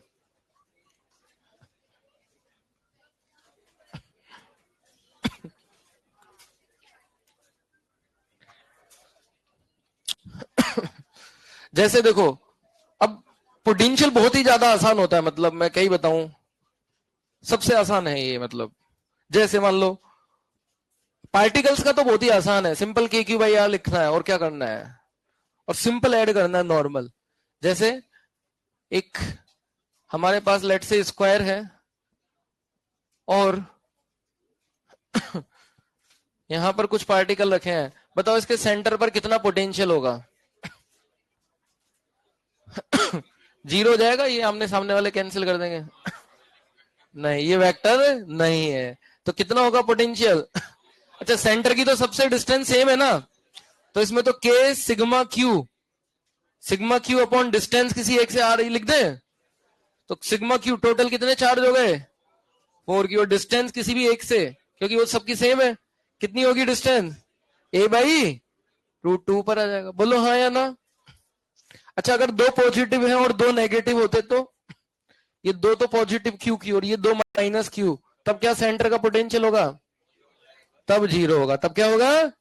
क्योंकि सिग्मा क्यू क्या हो जाएगा जी, जैसे 3 पॉजिटिव होते और 1 नेगेटिव होता, तब क्या पोटेंशियल होता? तब क्या पोटेंशियल होता?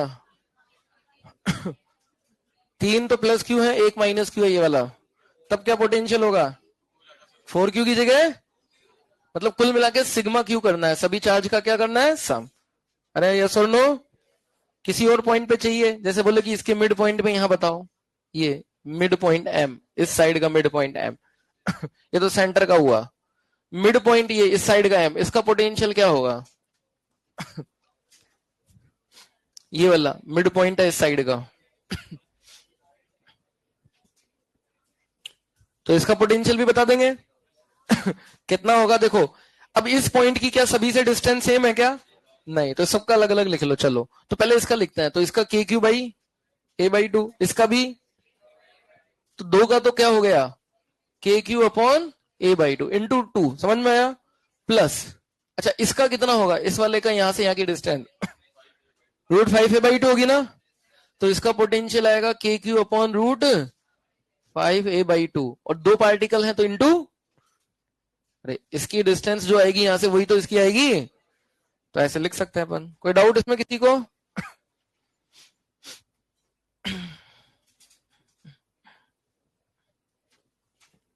बोलो, सिंपल है ना?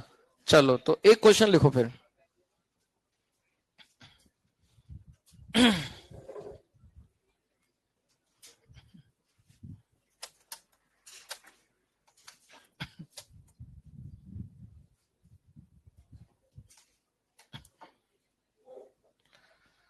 क्वेश्चन लिखेंगे एक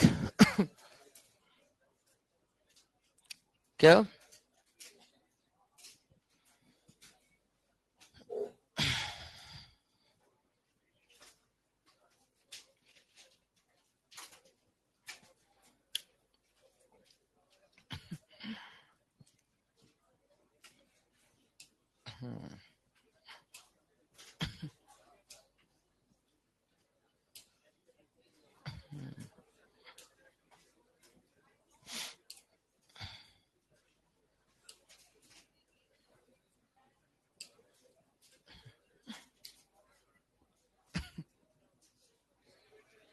हाँ जी, यस बजाओ, अगला क्वेश्चन लिखो। लिखो find find work done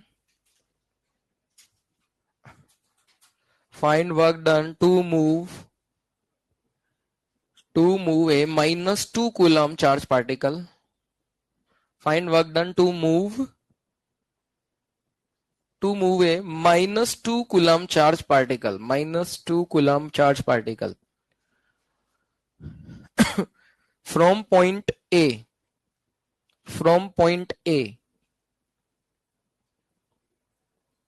bracket में लिख लेना, VA potential of A is 20 volt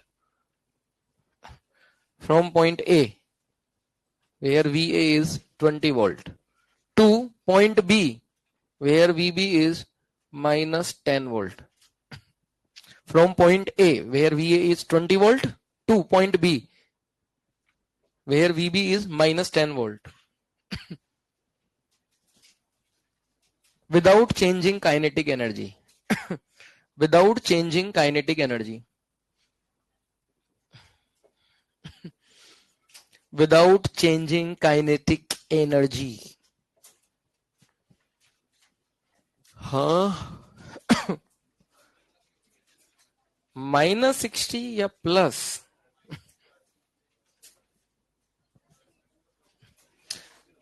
अच्छा वर्क किसका पूछा गया पहले तो ये बताओ इलेक्ट्रिक फोर्स का पूछा गया कि एक्सटर्नल फोर्स का? देखो जब तक बोला नहीं ना तो एक्सटर्नली मानना है, कुछ बोला नहीं ना, वर्क डन तो वो एक्सटर्नल का ही पूछ रहा है हमसे। जेई में भी ऐसे क्वेश्चन आए हुए हैं एडवांस में जिनमें मतलब इस चैप्टर में नहीं, जैसे थर्मो वगैरह में कई जगह जहाँ पे वर्क पूछ रहे हैं तो वो सिस्टम का नहीं, वो एक्सटर्नल का वर्क पूछना चाह रहे हैं। तो यहाँ पर अगर इलेक्ट्रोस्टैटिक फोर्स का पूछते तो क्वेश्चन में बोल दिया जाता कि इलेक्ट्रोस्टैटिक फोर्स का वर्क बताओ। यहाँ किसका वर्क पूछ रहे हैं, किसका? चलो एक्सटर्नल का तो बाद की बात है, अपन इलेक्ट्रोस्टैटिक का निकाल ले पहले। कैसे निकालेंगे इलेक्ट्रोस्टैटिक का? अच्छा वैसे तो पोटेंशियल क्या करें बताओ, क्या ही तरीका है इसको? देखो सबसे बेसिक तरीके से बता देता हूं भाई, दो पॉइंट है ए और बी, वर्क पूछ रहा है, तो दो पॉइंट के बीच का वर्क निकाले तो हम जानते हैं कि जो पोटेंशियल एनर्जी का डिफरेंस होता है डेल्टा यू, वो माइनस डब्ल्यू इलेक्ट्रिक होता है कि नहीं होता है? होता है कि नहीं होता है बताओ? अरे हाँ है ना, तो बोलो। और डेल्टा यू को क्या क्यू डेल्टा वी लिख सकते हैं? डेल्टा वी क्या होता है? Delta U by Q. अरे हाँ या ना, माइनस डब्ल्यू इलेक्ट्रिक। या फिर इसको माइनस डब्ल्यू इलेक्ट्रिक को डब्ल्यू एक्सटर्नल भी लिख सकते हैं क्या? बस उसमें शर्त है डेल्टा के क्या होनी चाहिए? जीरो। तो यहां तो वो वाली शर्त हो ही रही है, पूरी लागू क्वेश्चन में बोल दिया कि डेल्टा के क्या है? जीरो। यानी कि डब्ल्यू एक्सटर्नल की वैल्यू कितनी हो गई? हाँ भाई, ये तो बेसिक फॉर्मूला है, सबको आता है, आता है कि नहीं आता है? अब ये जो डेल्टा यू है इसको माइनस डब्ल्यू इलेक्ट्रिक के साथ साथ डब्ल्यू एक्सटर्नल भी बोल सकते हैं अगर डेल्टा के क्या हो? जीरो, जो कि यहां पर हो रहा है कि नहीं हो रहा है? ये कैसे आया माइनस डब्ल्यू इलेक्ट्रिक बराबर डब्ल्यू एक्सटर्नल? कल बताया था वर्क एनर्जी थ्योरम से। किससे आया? किससे आया? वर्क एनर्जी में बताया था ना, work by electric plus work by external equal to delta K. और अगर डेल्टा के जीरो हो गया तो W electric minus W external, तो ये हो जाएगा। और डेल्टा यू को क्यू डेल्टा वी, तो डब्ल्यू एक्सटर्नल हो गया क्यू डेल्टा वी। और क्यू कितना है? -2। डेल्टा वी मतलब फाइनल माइनस इनिशियल, ए से बी ले जा रहा है, तो फाइनल कौन है? ए की बी। अरे फाइनल कौन सा है? और इनिशियल किसमें से किसको घटाएंगे? बी में से एक हो, तो -10 -20 -30 और माइनस माइनस प्लस, तो इसका आंसर क्या आया? +60 जूल। -60 बता दिया तो गलत है, वो बिल्कुल सरासर गलत है।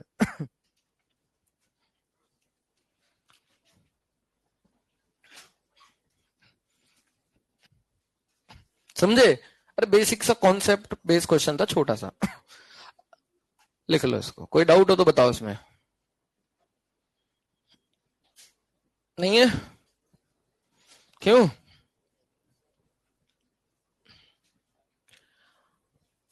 हो गया? अगर क्वेश्चन में बोलते काइनेटिक एनर्जी भी चेंज हो रही है, मान लो बोला कि 15 जूल काइनेटिक एनर्जी चेंज हो गई, तब क्या आंसर होगा? अभी तो बोला विदाउट चेंजिंग काइनेटिक एनर्जी। इसी का सेकंड पार्ट लिखो, in above question if kinetic energy also changes. इसी का सेकंड पार्ट,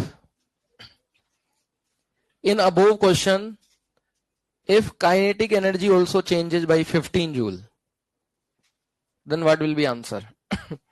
आंसर मतलब वही W external. In above question, if kinetic energy also changes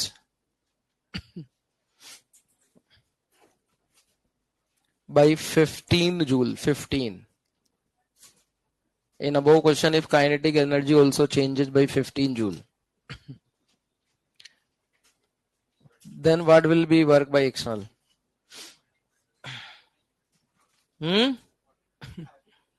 45 की 75?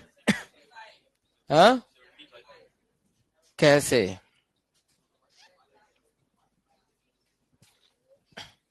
हाउ? हाउ? देखो, अब काइनेटिक एनर्जी भी चेंज हो गई, मतलब काइनेटिक एनर्जी भी सीन में आ गई है, तो वर्क एनर्जी थ्योरम यूज करना पड़ेगी। क्या यूज करनी पड़ेगी? क्या होती है work energy? Work by electric plus work by external equal to delta K. Electric का वर्क माइनस डेल्टा यू होता है, यस और नो?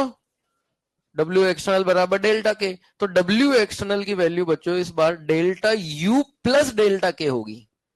अगर काइनेटिक एनर्जी में चेंज नहीं हो रहा है तो एक्सटर्नल वर्क डेल्टा यू, जो पोटेंशियल एनर्जी का इंक्रीमेंट, वही वर्क एक्सटर्नल होगा। इस बार दोनों का इंक्रीमेंट मतलब चेंज ऐड करेंगे तब आएगा डब्ल्यू एक्सटर्नल। और डेल्टा यू की वैल्यू तो अपन निकाल चुके थे, कहाँ है? ये डेल्टा यू ही तो था, ये डब्ल्यू एक्सटर्नल डेल्टा यू, ये डब्ल्यू एक्सटर्नल डेल्टा यू, ये कितना 60 है ना। और डेल्टा के काइनेटिक कितनी चेंज हो रही है? 15। -15 थोड़ी बोला काइनेटिक एनर्जी, +15 बोला है ना, तो ये ऐड होकर के कितनी आ गई? 75 इज द आंसर।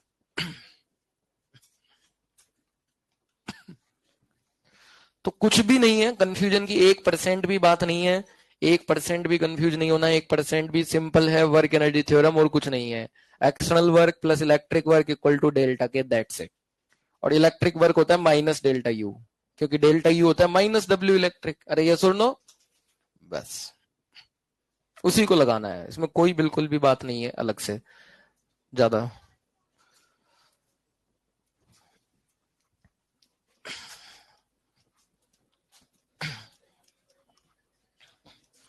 अब लिखो potential due to continuous charge systems. यहां पर हम कंटिन्यूअस चार्ज सिस्टम पे आगे वापस। Potential due to continuous charge system.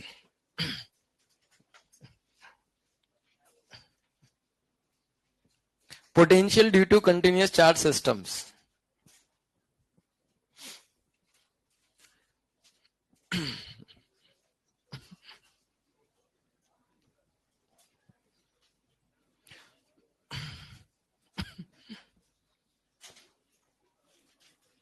Potential due to continuous charge systems. तो बच्चों इसमें सबसे पहले करना कैसे है वो समझ लो। तो इसमें हम काम जो करेंगे वो कुछ ऐसे करेंगे, दो तरह से करेंगे। देखो कंटिन्यूअस सिस्टम मतलब जैसे रोड है, यूनिफॉर्मली रिंग है, तो इसमें हम क्या अप्रोच लगाते हैं? जो अप्रोच पहले लगाए थे वही अब लगाएंगे। क्या अप्रोच लगाते हैं? एलिमेंट। इसमें हमारे रफली 3 स्टेप्स होते हैं। कौन कौन से 3 स्टेप होते हैं? पहला स्टेप एलिमेंट सिलेक्शन, यस और नो? Element selection. दूसरा स्टेप जैसे इलेक्ट्रिक फील्ड में एलिमेंट का फील्ड लिख रहे थे तो यहां पर एलिमेंट का क्या लिखेंगे? पोटेंशियल। क्या लिखेंगे? Potential. Right, potential of element dV. जैसे वहां डीई लिखते थे, यहां पर क्या लिखेंगे? डीवी। और लास्ट एंड फाइनल स्टेप, देखो स्टेप अगर याद रखोगे तो बहुत इजी है, नहीं तो ये बहुत मुश्किल लगेगा।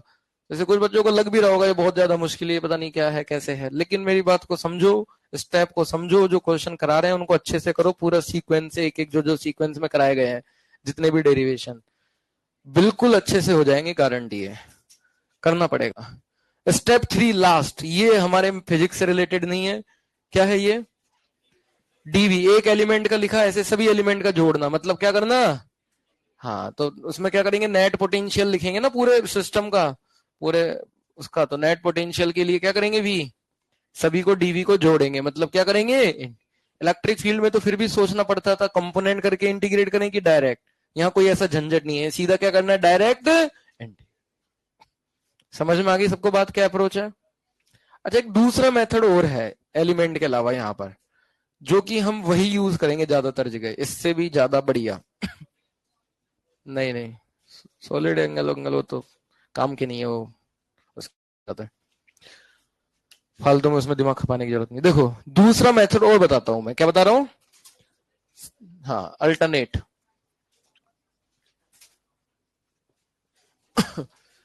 Alternate method. देखो बच्चों इसमें क्या करेंगे अपन, बातें मत करो। अल्टरनेट मेथड में हम ई की हेल्प से वी लिखेंगे। ई हम ऑलरेडी पढ़ लिए हैं पहले ही, ऑलरेडी एलिमेंट वेलिमेंट लेके ई सब कर ही लिया है। तो दूसरा मेथड में हमें सीधा तीसरा स्टेप ही करना है, ये 2 बच जाएंगे हमारे। लेकिन इंटीग्रेशन तो करना पड़ेगा, ये तो पक्की बात है। हाँ, सोचो कि वो नहीं करना पड़ेगा, वो तो करना पड़ेगा। तो दूसरा मेथड ये है कि हम ई से वी लिखें। क्या लिखें? आपको ऐसा कैसे लिखेंगे? तो उसके लिए एक रिलेशन होता है, मैं बता देता हूं। अभी इस पर क्वेश्चन अभी बाद में लेंगे, इसको दोबारा से लेंगे। एक होता है रिलेशन, इसके बीच में रिलेशन होता है ई एंड वी। ये रिलेशन मैं बता देता हूं पहले। रिलेशन बहुत ही ज्यादा आसान है। कैसे? देखो डेल्टा वी क्या होता है? डेल्टा यू बाई क्यू होता है। डेल्टा यू क्या होता है? Minus work by electric force होता है। और वर्क का फॉर्मूला क्या होता है? Work F dot D S क्या होता है? इंटीग्रेशन कौन बोलेगा? Integration F dot D, D S या डी आर, हम डी आर लिख रहे हैं, ठीक है। Upon Q. एफ कौन सा? ये इलेक्ट्रिक फोर्स है ना, इसको क्या अपन ऐसे लिख सकते हैं? एफ इलेक्ट्रिक, क्यू तो कांस्टेंट है, इसको अंदर ले गए और एफ इलेक्ट्रिक के साथ उसको, मतलब एफ इलेक्ट्रिक को डिवाइड कर दिया। क्या इसको ऐसे लिख सकते हैं क्या? एफ इलेक्ट्रिक अपॉन क्यू क्या हो गया? इलेक्ट्रिक फील्ड हो गया। तो ये क्या बन गया? ई डॉट डी, यानी ये रिलेशन है क्या? Delta V equal to minus E dot d R. यहां पर डेल्टा वी है, मतलब है फाइनल पोटेंशियल माइनस जैसे फाइनल पॉइंट 1, इनिशियल पॉइंट 1 है 2, तो लिमिट भी आर, आर है पोजीशन वेक्टर, तो इनिशियल पॉइंट मान लो R1 वेक्टर है, फाइनल R2 है, तो R1 से R2 की लिमिट लगा देंगे, डेल्टा वी हमें मिल जाए। नहीं, ये तो नॉन यूनिफॉर्म के लिए है, यूनिफॉर्म में तो और भी आसान हो जाएगा। क्या? ये इंटीग्रेशन वर्क में जब हम करते हैं एफ डॉट डी आर, तो ये यूनिफॉर्म के लिए करते हैं इंटीग्रेशन की नॉन यूनिफॉर्म के लिए करते हैं? Non uniform. अगर यूनिफॉर्म होता तो वर्क में ऐसे लिखते क्या integration F dot d are? कैसे लिखते? एफ डॉट डेल्टा आर, मतलब F dot S. S displacement क्या होता है? डेल्टा आर होता है ना, चेंज इन पोजीशन। और एफ बाई क्यू हो जाता ई। उसमें तो और आसान हो जाता। क्या क्या हो जाता? यहां पर लिख देता हूं मैं, इधर स्पेशल केस है वो। तो स्पेशल केस क्या है कि अगर ई कांस्टेंट है, मतलब यूनिफॉर्म है ई। अगर ई यूनिफॉर्म है तो ई तो यहां पर जो है, यहां से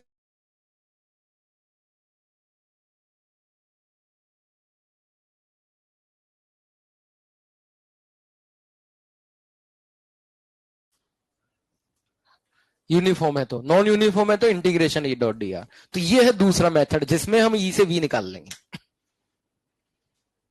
बट ई लिखना आना चाहिए हमें, जो कि मुझे लगता है सबको आ ही गया होगा। याद कर लिए सबने सारे रिजल्ट? रिंग डेस्क वगैरह सब याद है? अरे हाँ या ना? हाँ, वो याद होना चाहिए, तब जाके इसको लगाएंगे। और डॉट प्रोडक्ट करना आता ना, लेकिन कैसे करते हैं? दो तरीके होते हैं डॉट प्रोडक्ट के, जैसे ए डॉट बी है। एक तो होता है A dot B A B cos theta, और दूसरा तरीका जैसे ए को कंपोनेंट में लिख लिया A X I cap plus A Y J cap A Z K cap, इसे बी को बी एक्स, फिर आई को आई से, मतलब A X B X plus A Y B Y plus A Z. तो जहां पर जैसा हाथ पड़ जाए वैसा ही अपन काम कर देते हैं। मतलब कंपोनेंट फॉर्म में दिया है तो वैसे डॉट प्रोडक्ट कर देते हैं, मैग्नीट्यूड है तो वैसे कर देते हैं। यस और नो? तो बच्चों ये है हमारा दूसरा तरीका, ठीक है? लिख लो इसको। अच्छा, ये चीज अभी मैं ले लूंगा वापस दोबारा से क्वेश्चंस में। एक चीज और मैं बताऊं, अगर मेरे को ई पता है तो यहां से वी मिल जाएगा, डेल्टा वी। लेकिन वी पता हो और ई मालूम करना हो तो इंटीग्रेशन का उल्टा क्या होता है? डिफरेंशिएशन। तो वो कैसे करेंगे? हैं? डिफरेंशिएशन कैसे करेंगे? लेकिन देखो यहाँ डॉट प्रोडक्ट भी हो रहा है, ऐसे तो नहीं है कि डी आर को इसके नीचे भेज दिया। डेल्टा मतलब कैसे करेंगे डिफरेंशिएशन? तो ये तो डॉट प्रोडक्ट है, तो ऐसे तो डायरेक्ट जाएगा नहीं। कॉस थीटा भी उधर जाएगा क्या?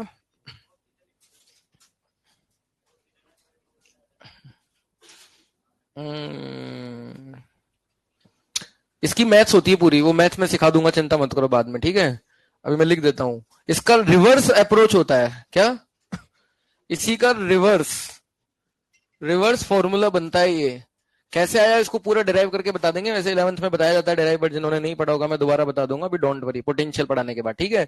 अभी मैं लिख रहा हूं सीधा। तो उसमें अपन को क्या करना पड़ेगा? E equal to minus del V by del X I cap minus del V upon del Y J cap minus del V upon del Z K. ये क्या है? Del partial. तो ये क्या है? Minus del V by del X, मतलब v का potential का x के रेस्पेक्ट में कौन सा डिफरेंशिएशन, और माइनस, और फिर आई कैप, मतलब ये x कंपोनेंट है इलेक्ट्रिक फील्ड का, ये क्या है? और ये माइनस लगा दो अंदर, तो ये क्या है? y। और ये माइनस को अंदर ले लो, तो ये कौन सा कंपोनेंट है? z। ये x कंपोनेंट है, ये y कंपोनेंट है, और ये पार्शियल डिफरेंशिएशन पढ़ रखा है क्या सबने? कैसे करते हैं पार्शियल? जैसे v का x के रेस्पेक्ट में पार्शियल करना है तो y और z को क्या मान लेते हैं? कौन? ऐसे ही v का y के रेस्पेक्ट में पार्शियल करना है तो x और z को, और z के रेस्पेक्ट में पार्शियल करना है तो x और y को। तो इसी का जस्ट रिवर्स फॉर्मूला है, इसी से आता है ये ड्राइव। थोड़ी सी मैथ्स लगती है, बता दूंगा मैं, डोंट वरी। तो यहां से हमें v से e मिल जाएगा। तो e से v, v से e, दोनों फॉर्मूले समझ में आ गए। e से v के लिए तो इंटीग्रेशन, और v से e के लिए डिफरेंशिएशन। कौन सा डिफरेंशिएशन? ये माइनस था ना, इसलिए माइनस आ गया सब में। ये माइनस देखो, माइनस को मत भूल जाना भाई, बार बार बोल रहा हूं मैं, माइनस। चलो करें शुरू अब। लिखो number 1, potential of uniformly charge ring.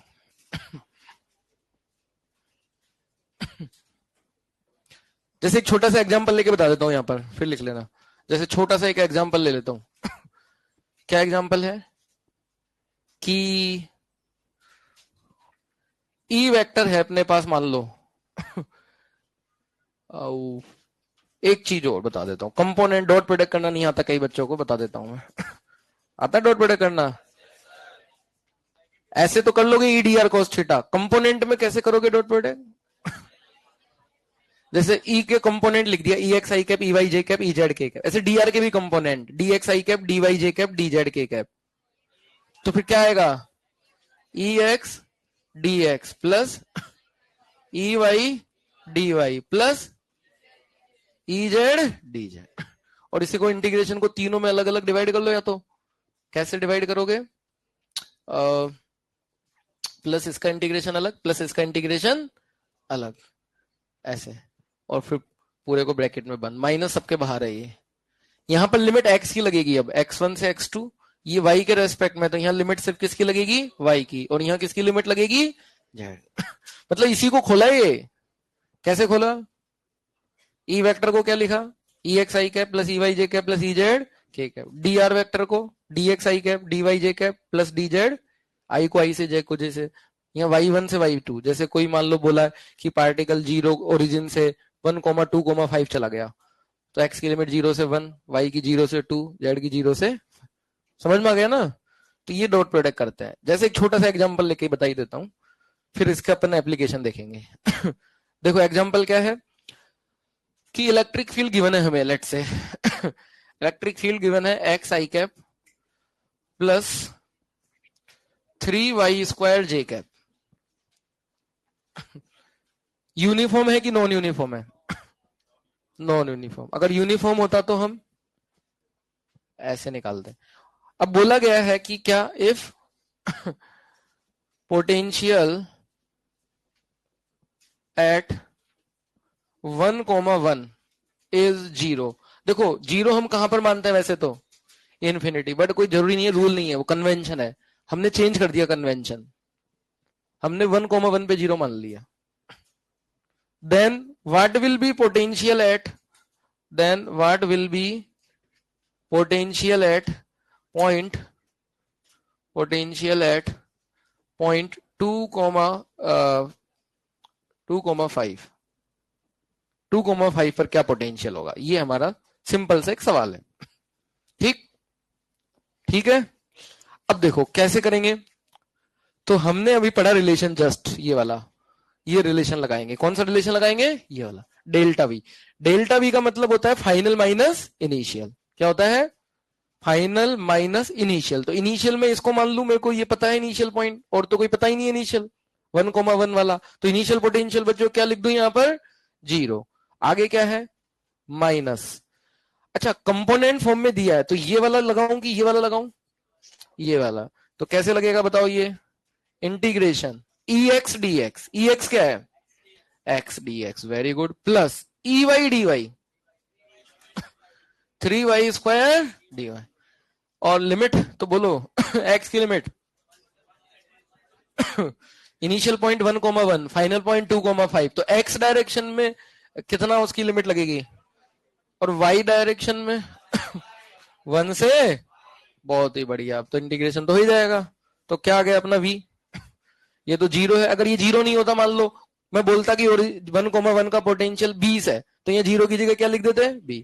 फिर 20 उधर जाके प्लस हो जाता। अभी तो 0 है तो उधर जाके कुछ होगा ही नहीं। इसका क्या आंसर आएगा? x का इंटीग्रेशन कर लो, x²/2, लिमिट लगा दो x² 2² माइनस 1², 3/2, वेरी गुड। और इसका इंटीग्रेशन क्या आएगा? y² का y³ 3 से 3 कट गया, y³, 5³ माइनस 1, 124, कितना आएगा? 1। बस यही आंसर है अपना, इसको जोड़ लो कितना रहा है 125.5 माइनस 125.5 वोल्ट। देखो सिंपल सा काम करना है, अब इसमें कोई कंफ्यूजन की बात नहीं है। 1% भी किसी को हो तो बता दो। रिलेशन मैंने कैसे डिराइव किया? डेल्टा यू वी बराबर delta U by Q, delta U minus W electric, electric होता है work F dot d are, F को एफ बाई क्यू को ई लिख दिया, ये आ गया ई डॉट डी आर। अगर हमें ई डायरेक्ट गिवन हो आर के फंक्शन में तो ये लगाएंगे, कंपोनेंट में हो तो ये लगाएंगे, स्पेशल केस। और इसी का रिवर्स वो है, ये कैसे आता है, ये मैथ्स होती है इसकी पूरी, वो मैं बता दूंगा बाद में, अभी जरूरत नहीं है। ठीक है, ठीक है। अच्छा, अगर इसको क्रॉस चेक करें, चलो ये तो आ गया माइनस, अब जैसे इस पर बेस फॉर्मूला ले अपन, एक क्वेश्चन हो लेते हैं छोटा सा, लिखो इसको पहले, देख लिया।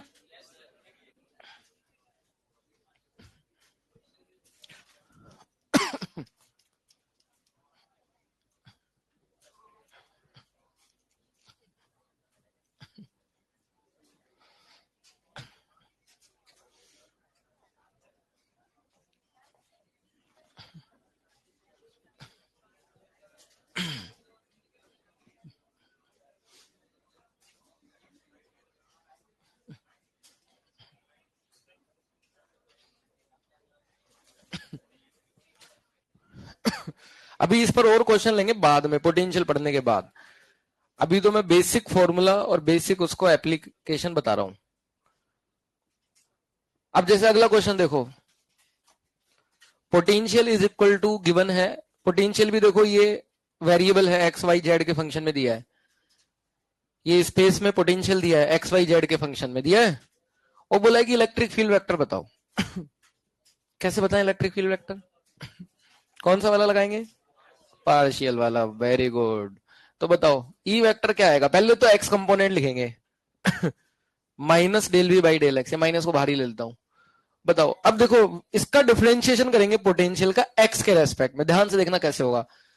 देखो एक्स के रेस्पेक्ट में करेंगे तो y को क्या मान लेंगे? कांस्टेंट। तो y कांस्टेंट तो एज इट इज रह जाएगा, और एक्स स्क्वायर का डिफरेंशिएशन 2x, और y एज प्लस भी तो है ना आगे, तो प्लस तो आएगा ही आएगा। इसका डिफरेंशिएशन 0 आई कैप, समझ में आया? फिर आगे देखो माइन प्लस माइनस वो माइनस हो जाएगा, del V upon del Y, Y के रेस्पेक्ट में क्या डिफरेंशिएशन होगा बताओ?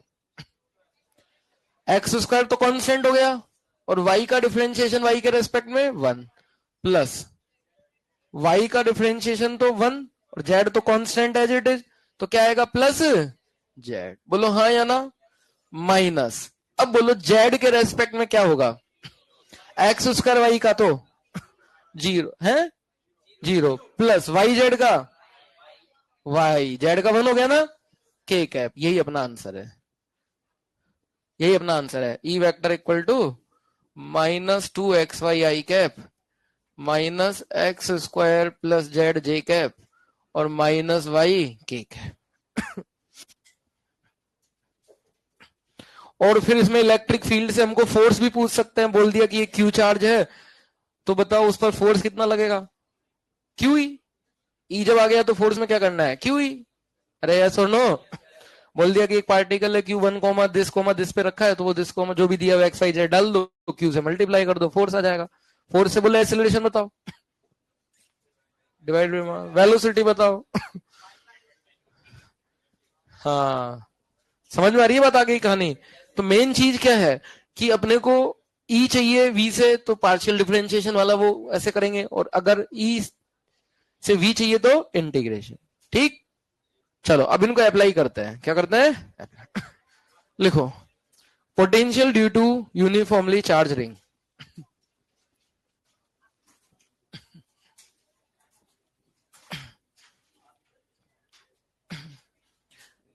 देखो तीन करेंगे अभी बस, रिंग, डिस्क और स्फीयर।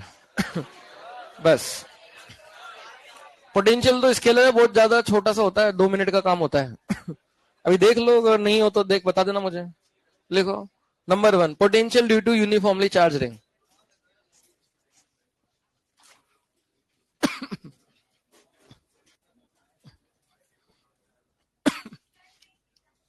ओके नहीं मिटा रहा।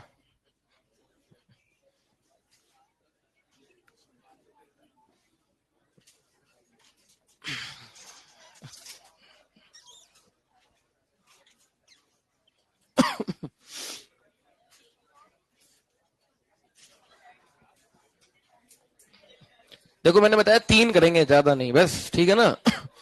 हाँ अभी पहला रिंग। देखो रिंग का क्या होगा, सबसे पहले बात नहीं करें। अब मैं यहां पर भी 2 ले रहा हूं, पहले सेंटर पे निकालेंगे फिर एक्सिस पे निकालेंगे। जैसे ये रिंग है और इसके सेंटर का पोटेंशियल निकालना है मुझे, बच्चों इसकी रेडियस है कैपिटल आर, चार्ज है क्यू। अच्छा सेंटर का इलेक्ट्रिक फील्ड क्या होगा इसका? जीरो, क्योंकि इलेक्ट्रिक फील्ड तो हमने ये वाला चार्ज सब आमने सामने वाले कैंसिल कर देंगे, यूनिफॉर्म चार्ज है। अरे ये सुनो तो इस पॉइंट पे सेंटर पे ई जीरो होगा, तो क्या वी भी जीरो होगा? क्यों, फॉर्मूला तो था ना ई dot d are, E zero तो ई जीरो तो delta we zero, we zero होना जरूरी नहीं है, ध्यान देना। किसी पॉइंट पर ई जीरो है तो उस पॉइंट पे वी जीरो ऐसा जरूरी, तो कितना होगा सेंटर पर वी? अच्छा, इसमें तो देखो एलिमेंट लेने की भी जरूरत नहीं है, क्यों? क्योंकि सेंटर की सभी चार्ज पार्टिकल, इस पे जितने भी चार्ज है, सबसे डिस्टेंस सेम है क्या? और जब सेंटर की सबसे डिस्टेंस सेम है तो ऐसे लिखते के सिग्मा क्यू बाई किसी भी एक से डिस्टेंस आ, और सिग्मा क्यू ये जितने भी चार्ज है सबका सम क्या होगा? Capital Q. यस और नो? लिख लो, यही है इसका सेंटर का पोटेंशियल।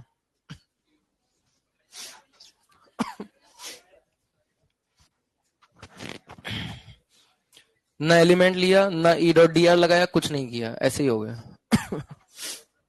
जरूरत ही नहीं है, क्यों करें फालतू में।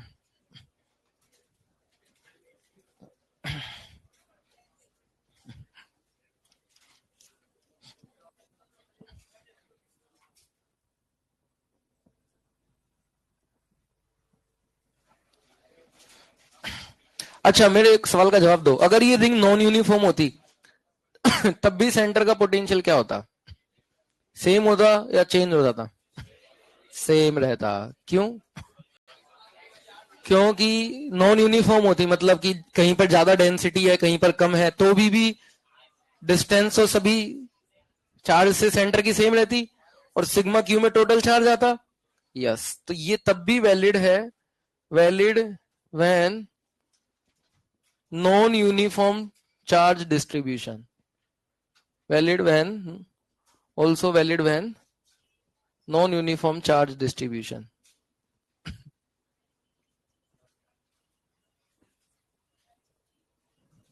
Even charge is also non-uniformly distributed, then also it is valid. Simple. चलो, ऐसे ही सिंपल सा एक्सिस का भी है। एट एक्सिस किसी पॉइंट पर, जैसे ये मेरे पास रिंग है और यहां एक्स डिस्टेंस पर कोई पॉइंट है पी, यहां मुझे लिखना है रिंग कैसे रखी है, प्लेन के परपेंडिकुलर लाइक दिस, ऐसे रखी है, ऐसे, और ये एक्सिस है उसका, इसकी रेडियस है आर। अब बताओ पी पॉइंट पर पोटेंशियल क्या होगा? क्या अभी भी रिंग के सभी चार्जेस से पी की डिस्टेंस सेम है क्या? है क्या? ये रिंग है और ये सेंटर से थोड़ा सा आगे एक्सिस पर पॉइंट है, तो क्या अभी भी रिंग के सभी पॉइंट से ये वाला रिंग का देखो, ये वाला चार्ज यहां से, रिंग के जितने भी चार्जेस हैं सबसे क्या पी की डिस्टेंस अभी भी सेम रहेगी क्या? बिल्कुल रहेगी। यस और नो? तो क्या अभी भी हम डायरेक्ट के सिग्मा क्यू तो क्यू, और डिस्टेंस किसी भी एक चार्ज से पी की, क्योंकि सबसे सेम ही है, तो क्या डिस्टेंस होगी जैसे इस वाले चार्ज से? Root R square plus X square. That's it, that's it. और इसी में अगर एक्स जीरो पुट कर दें तो वापस से वही सेंटर वाला रिजल्ट आया कि नहीं आया? इसका ग्राफ भी बना लेते हैं। इसका ग्राफ देखो कुछ ऐसा बनेगा, एक्स के साथ जैसे जैसे जाके जाएंगे जीरो की तरफ होता जाएगा। इनिशियली कितना होगा पोटेंशियल? के क्यू बाई आर। स्टार्टिंग में इसका स्लोप जीरो है ग्राफ का, क्योंकि इसका डिफरेंशिएशन करके देखो स्लोप जीरो आ रहा है कि नहीं आ रहा है? आ रहा है।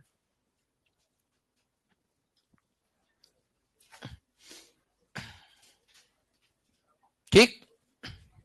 सेकंड इसके बाद, रिंग के बाद सेकंड डिस्क लिखो तो, potential due to uniformly charge disc.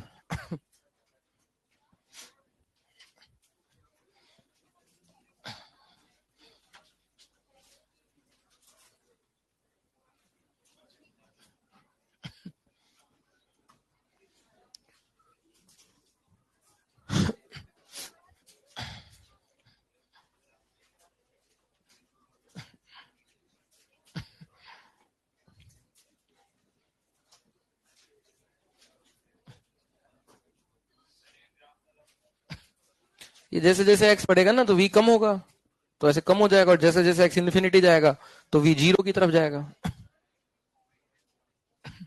बाकी स्लोप, कर्वेचर, वो सब मैथ्स में सीखोगे तुम लोग।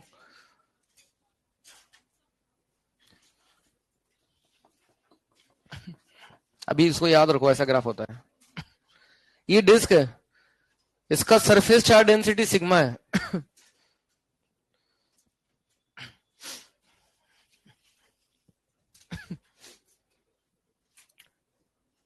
और यहां पर इसके एक्सिस पे ही बता देते हैं डायरेक्ट, सेंटर का तो अपने आप आ जाएगा, एक्स को जीरो रख देंगे, ठीक है। यहाँ एक्सिस पे कोई पॉइंट पी है, यहाँ का पोटेंशियल बताएं। अच्छा, इस बार क्या सभी डिस्क के चार्ज से पी की डिस्टेंस सेम है क्या? नहीं, यहां पर देखो इससे अलग होगी, इससे सबसे अलग अलग होगी ना, तो इस बार तो हमारा वो शॉर्टकट नहीं चलेगा। तो इस बार तो हमें यस काम करना ही पड़ेगा। अब दो तरीके हैं। पहला तरीका एलिमेंट लेकर के करो, या दूसरा इंटीग्रेट डेल्टा वी बराबर minus E dot d are. बताओ कौन से करें? नए वाले, पुराना वाला तो सबने कर ही रखा है। चलो नए वाला बता देते हैं, ठीक है। पुराना वाला खुद से ट्राई करना बाद में, टेस्ट के बाद। देखो, तो हम यहाँ पर बच्चों फॉर्मूला यूज करने वाले हैं, कौन सा वाला? ये वाला। कौन सा वाला? ये वाला। कौन सा वाला? हाँ। इसमें लेकिन लिमिट्स कहां से कहां होंगी? देखो, डेल्टा वी है फाइनल, फाइनल तो पी पॉइंट का है। इनिशियल कहां का पोटेंशियल लिखूं? इनिशियल तो मुझे पता ही नहीं है कहीं का भी। इनिशियल इन्फिनिटी का पता है, जीरो। तो इनिशियल लिमिट भी इन्फिनिटी से लगा दो। अगर मैं इनिशियल लिमिट इन्फिनिटी लगा देता हूं, लोअर लिमिट, तो इनिशियल पोटेंशियल भी इन्फिनिटी का होगा, और वो क्या होगा? और फाइनल मुझे निकालना है पी पॉइंट का। समझ में आया क्या कर दिया है? समझ में आया ना? समझ में आ रहा है? ऐसे कोई गोलमाल नहीं है ये। इन्फिनिटी इनिशियल लिमिट है, तो इनिशियल पोटेंशियल इन्फिनिटी का होगा, जो क्या हो गया? जीरो। और फाइनल निकालना है किस पॉइंट का? पी का। तो पी की यहां से मैं डिस्टेंस यहां से मेजर कर रहा हूं, तो फाइनल पॉइंट की डिस्टेंस क्या हो गई? एक्स। तो फाइनल मेरा पॉइंट, फाइनल लिमिट हो गई एक्स, मतलब इन्फिनिटी से एक्स। मतलब वही वाली बात हो गई, ये डेफिनेशन हमने जो बोली थी कि इन्फिनिटी से यूनिट पॉजिटिव चार्ज को लाने में किसी पॉइंट तक जो वर्क होगा उसका नेगेटिव, वही पोटेंशियल होता है। पोटेंशियल एनर्जी की डेफिनेशन क्या थी? किसी सिस्टम को इन्फिनिटी से फाइनल पोजीशन तक लाने में किया गया वर्क का नेगेटिव। और पोटेंशियल की डेफिनेशन क्या थी? यूनिट पॉजिटिव टेस्ट चार्ज को, बस उसमें यूनिट चार्ज हो गया, बस यही था ना, इन्फिनिटी से लाने में किया गया वर्क। तो ये लिमिट इन्फिनिटी से एक्स ये बता रही है कि हम यूनिट चार्ज को कहां से लेके आ रहे हैं? इन्फिनिटी से। कहां तक ला रहे हैं? मतलब ये पी तक, जो कितनी डिस्टेंस पर है। चलो, तो अब इसका डॉट प्रोडक्ट करते हैं। डॉट प्रोडक्ट कैसे करें? बताओ ना, खोलते आता है डॉट प्रोडक्ट? डॉट प्रोडक्ट मैंने पहले बताया था, मैं फिर बता दूं कि जब भी डॉट प्रोडक्ट करते हैं ए डॉट बी, तो ये होता है ए बी। ये ए और बी क्या है? और मैग्नीट्यूड कभी नेगेटिव। अच्छा, ये तो उसमें भी बताया था पोटेंशियल एनर्जी के डेरिवेशन में, है कि नहीं? यस। चलो, तो अपन करें। तो ई की वैल्यू क्या होगी पहले? तो ई, अच्छा, जब इंटीग्रेशन करते हैं वर्क के अंदर, ये वर्क ही एक तरह का F dot d are, F by Q E हो गया, बस वर्क ही तो है। वर्क तो आ भी रहा है टेस्ट में। तो जब भी वर्क लिखते हैं तो उसमें लिमिट लगाते हैं इनिशियल से फाइनल, लेकिन जो ये छोटा सा डिस्प्लेसमेंट लेते हैं डी आर, वो बीच में कहीं लेते हैं, फिर इनिशियल से फाइनल की लिमिट में वो छोटा छोटा ऐड होकर के टोटल वर्क मिल जाता है। तो छोटा सा बीच में मान लो कहीं यहां पर पहुंच गया ये हमारा टेस्ट चार्ज यूनिट, उसको थोड़ा सा और चलाया डी आर, मतलब यहां बीच में कहीं कितनी डिस्टेंस पर पहुंच गया? कितनी डिस्टेंस पर पहुंच गया? अरे भाई, उसको इन्फिनिटी से ला रहे ना चलाते हुए, तो मान लेते हैं किसी समय आर पे पहुंच गया और थोड़ा सा और चलाया डी आर। तो ई जो होगा किस तरफ होगा? इस पॉइंट पे ई होगा रेडियली हवे, और डी आर है उधर। तो डी आर, आर बढ़ रहा है कि कम हो रहा है? तो इसको पॉजिटिव करने के लिए क्या माइनस डी आर लिखना चाहिए? और कॉस थीटा कितना लिखना चाहिए? थीटा, थीटा जल्दी 180। Relax. Cos 180 -1, minus minus plus, और एक माइनस, तो टोटल कितने माइनस? एक बचेगा माइनस, ई डी आर। समझ में आया? ई की वैल्यू, ई की वैल्यू बोलो। ई की वैल्यू बोलो ना यार, क्या हो गया? ई की वैल्यू डिस्क के कारण सिग्मा बाई 2 एप्सिलॉन और 1 माइनस कॉस थीटा को पूरा खोल के बोलो एक्स अपॉन, तो एक्स की जगह आर, क्योंकि इस पॉइंट पे लिख रहा हूं मैं ना, तो एक्स की जगह हो गया R upon X square plus R square, मतलब small R square plus capital D R, limit infinity to X. तो देखो यहां पर सीधा इंटीग्रेशन थर्ड स्टेप आ गया, एलिमेंट वाला बच गया हमारा काम बस, लेकिन इंटीग्रेशन तो करना ही पड़े। अब ये इंटीग्रेशन तो मैं आता नहीं है, सब्स्टिट्यूशन वाला तो बता दिया था कि मैंने, सब्स्टिट्यूशन मेथड कुछ ऐसा है, ये इसको टी स्क्वायर मानेंगे, वाला मेथड बताया था है। हाँ चलो इसको मैं भी स्किप कर रहा हूं, dot dot dot dot dot, substitution अभी बताया था मैंने कि नहीं बताया था? हाँ उसको भी सीख लेना आराम से, जब लगा लेना। अभी मैं डायरेक्ट रिजल्ट लिख दूं? अरे वो तो बहुत ऐसे फूक मारोगे ना ऐसे तो हो जाएगा। अभी मैथ्स में एक बार इंटीग्रेशन पढ़ लोगे तब तो देखो, वो इंटीग्रेशन कोई खास बात नहीं है, फिजिक्स वाली पार्ट समझो, फिजिक्स यहां तक थी, ये कैसे लिखा डॉट प्रोडक्ट और ये सब कैसे लिखा, ये तो सॉल्व करने वाला पार्ट है। ये मैंने सब्स्टिट्यूशन बता रखा है, वैसे तो किसी को फिर भी जानना है तो हम बता देंगे दोबारा से कभी बाद में, ठीक है। अभी मैं रिजल्ट लिख दूं तो इसका रिजल्ट आएगा, ये तो कांस्टेंट बाहर आ जाएगा, जब सोल्व कर लोगे तो इसका रिजल्ट आएगा बच्चों कुछ ऐसा, R square plus X square minus X. ये भी हमें याद रखना पड़ेगा, ये जितने भी रिंग डिस्क सब होते हैं ना, इनके ई और वी ये याद रखने होते हैं।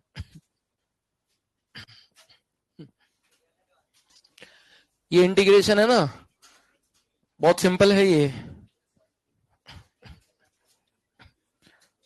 मोबाइल यूज करते हो तो जेमिनी को पूछ लेना कि इसका एक एक स्टेप करके बता देगा वो। ठीक है।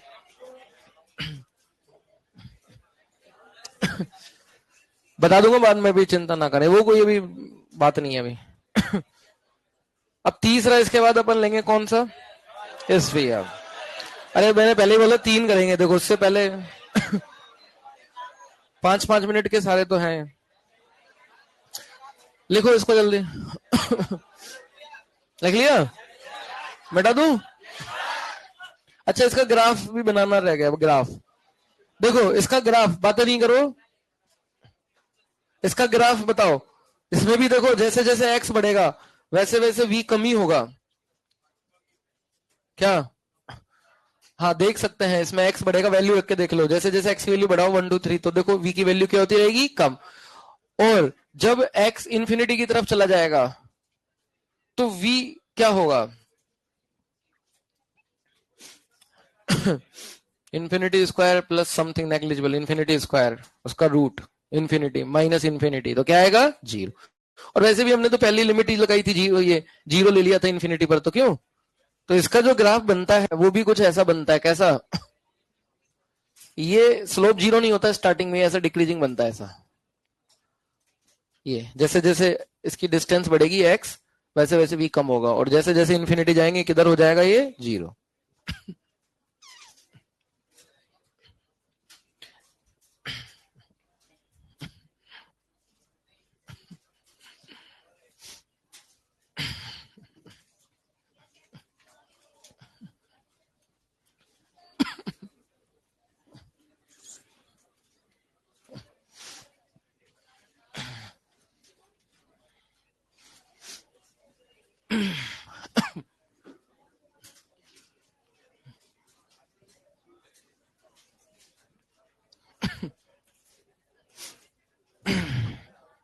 होलो स्फीयर थर्ड।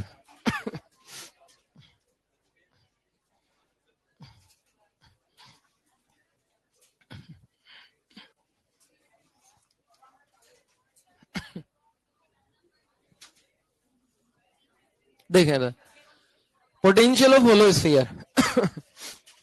देखो इधर, इसमें भी हम यही वाला मेथड लगाएंगे, ई डॉट डी आर, एलिमेंट वाला नहीं लगाएंगे, एलिमेंट वाला थोड़ा मुश्किल पड़ता है। उसमें भी लास्ट में इंटीग्रेशन तो करना ही पड़ता है, क्यों? चलो तो देखो ये है अपने पास एक होलो स्फीयर, यूनिफॉर्मली चार्ज है और इसका चार्ज क्यू है और हमें इसकी रेडियस गिवन है आर। इसमें भी हम सबसे पहले निकालेंगे आउटसाइड, जैसे इलेक्ट्रिक फील्ड भी हमने आउटसाइड इनसाइड निकाला था ना, ऐसे ही आउटसाइड इनसाइड निकालेंगे। पहले outside R greater than capital R, मतलब यहां पर ये कोई पॉइंट है पी, इधर इसकी सेंटर से डिस्टेंस स्मॉल आर है जो कि कैपिटल आर से क्या है, ज्यादा। चलो तो इसमें भी हम वही सेम करेंगे जो भी किया था। क्या क्या किया था, डेल्टा वी को V final minus initial, initial में 0 मान रहा हूं, अगर इनिशियल 0 मान रहा हूं तो इनिशियल लिमिट कहां से लूंगा, इन्फिनिटी से। फाइनल पॉइंट कितने डिस्टेंस पर है, आर, और वही ई डॉट डी आर, यहां भी वही इन्फिनिटी से लाएंगे यूनिट चार्ज को, जैसे इन्फिनिटी से ला रहे होंगे, देखो इधर तो ई किसी पॉइंट पर लिया है मान लो यहां पर, फिर थोड़ा सा और डी आर लाए तो ई तो किधर होगा, इधर, और डी आर होगा इधर, तो डी आर नेगेटिव होगा तो माइनस लगा दे इसको पॉजिटिव करने के लिए, और ई और डी आर में एंगल कितना होगा, 180, तो ये क्या हो गया, कॉस 180, क्या हो गया ये माइनस माइनस माइनस, क्या बच गया, minus E D R, infinity से आर। अब मुझे बताओ ई की वैल्यू क्या होगी स्फीयर के कारण,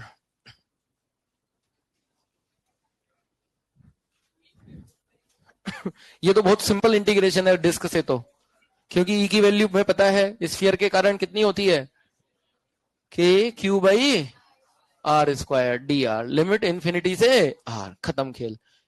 के क्यू बाहर आ गया, 1/r स्क्वायर का इंटीग्रेशन, ये तो सब बच्चे बता सकते हैं, आर की पावर -2 माइनस आर की पावर -1/1 यानी -1/r, इन्फिनिटी से आर, ये माइनस बाहर आकर के क्या हो गया, प्लस, और लिमिट लगाएंगे 1/r -1/infinity 0, तो क्या पोटेंशियल आ गया अरे ये तो वही आ गया पॉइंट चार्ज का, यस। तो स्फीयर के लिए अगर इलेक्ट्रिक फील्ड लिखना हो या पोटेंशियल, उसका सारा चार्ज पॉइंट के रूप में मान सकता है, कहां पर, उसके सेंटर पर।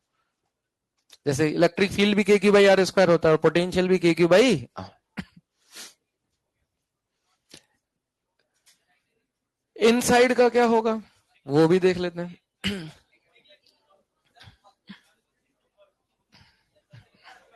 अभी सॉलिड स्फीयर भी तो है, मैंने बोला ना स्फीयर, रिंग और डिस्क, 3 चीजें। स्फीयर में तो सॉलिड भी तो आता है।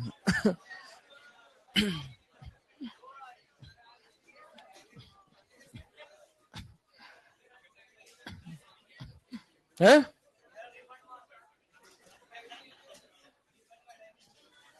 क्या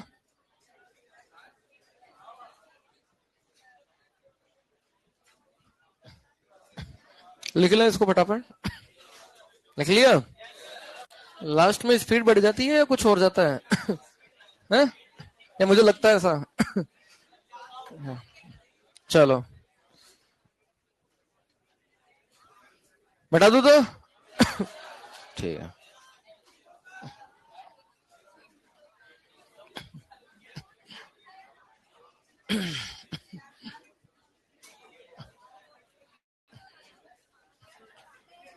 इनसाइड, अच्छा बातें मत करो, देखो इनसाइड में कोई पॉइंट है यहां पर पी, आर डिस्टेंस पर, R less than capital R, इसका पोटेंशियल कैसे लिखे हम? इनसाइड में इलेक्ट्रिक फील्ड क्या होता है ये मुझे कौन बताएगा? 0 होता है। इनसाइड में इलेक्ट्रिक फील्ड क्या होता है?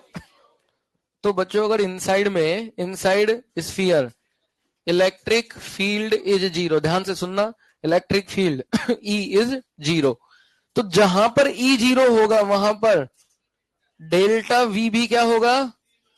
देखो E 0 है तो डी आर कुछ भी हो, डॉट प्रोडक्ट कुछ भी हो, तो डेल्टा V क्या हो गया?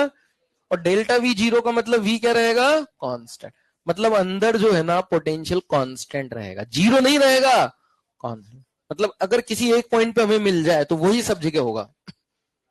अब कौन सा एक पॉइंट पे हम निकाल ले जो सब जगह होगा, ये तो पक्की बात है कांस्टेंट होगा। मतलब ये जो अंदर है ना, अंदर हर जगह पोटेंशियल कांस्टेंट रहेगा, यहाँ यहाँ यहाँ यहाँ यहाँ यहाँ यहाँ यहाँ यहाँ सब जगह अंदर पोटेंशियल क्या रहेगा? कांस्टेंट से। बस कोई एक पॉइंट का पता कर लो, वही सब जगह होगा। सरफेस पे कर लो, हाँ अंदर मतलब सेंटर से सरफेस तक सेम ही रहेगा, तो जो सरफेस पे होगा ना वही अंदर होगा, समझे? अंदर कांस्टेंट रहेगा, क्योंकि इलेक्ट्रिक फील्ड 0 कहां से चालू 0 हो गया भाई? बाहर तो इलेक्ट्रिक फील्ड था, लेकिन जैसे ही सरफेस से अंदर एंटर करे इलेक्ट्रिक फील्ड क्या हो गया? और सरफेस से इलेक्ट्रिक फील्ड 0 हो गया, तो सरफेस से हम अंदर आते जाएंगे तो V क्या होगा? कांस्टेंट। तो सरफेस पे जो होगा ना वही हर जगह होगा, क्योंकि सरफेस के अंदर जैसे ही आएंगे तो E 0 हो गया, यानी पोटेंशियल क्या हो गया, कांस्टेंट। ये सेंटर का निकाल लो, वही सब जगह होगा। सेंटर का कितना होगा अगर सेंटर का निकाले, सेंटर की तो सभी से डिस्टेंस सेम है ना, तो के सिग्मा क्यू बाई आर, यानी कितना आएगा, के क्यू बाई आर। ये सरफेस का निकाल लो, सरफेस का कैसे निकालोगे, इस फॉर्मूले में आर की वैल्यू क्या लग दो, ये जो बाहर वाला फॉर्मूला था इसी में अगर सरफेस का लिखना हो तो स्मॉल आर की जगह क्या लिख दो, और बच्चों जो सरफेस का होगा वही, तो इसका मतलब अंदर क्या होगा, अंदर पोटेंशियल क्या होगा, कांस्टेंट। कांस्टेंट का मतलब है same at all point including surface, surface तक, अंदर हर जगह इंक्लूडिंग सरफेस, सब जगह क्या होगा, सेम होगा, सेंटर के बराबर होगा या सरफेस के बराबर होगा। और दोनों ही, सेंटर का भी देखो के क्यू बाई आर होगा, होगा कि नहीं होगा, के क्यू बाई आर बताया था अभी, और सरफेस का भी के क्यू बाई आर होगा, यानी अंदर हर जगह कितना होगा के क्यू बाई आर, अंदर हर जगह पोटेंशियल के क्यू बाई आर होगा। जहां पर आर क्या है, ये वाला आर क्या है, ये कैपिटल आर है, ये ध्यान दो, रेडियस, मतलब स्मॉल आर पे डिपेंड नहीं करेगा क्या, नहीं करेगा।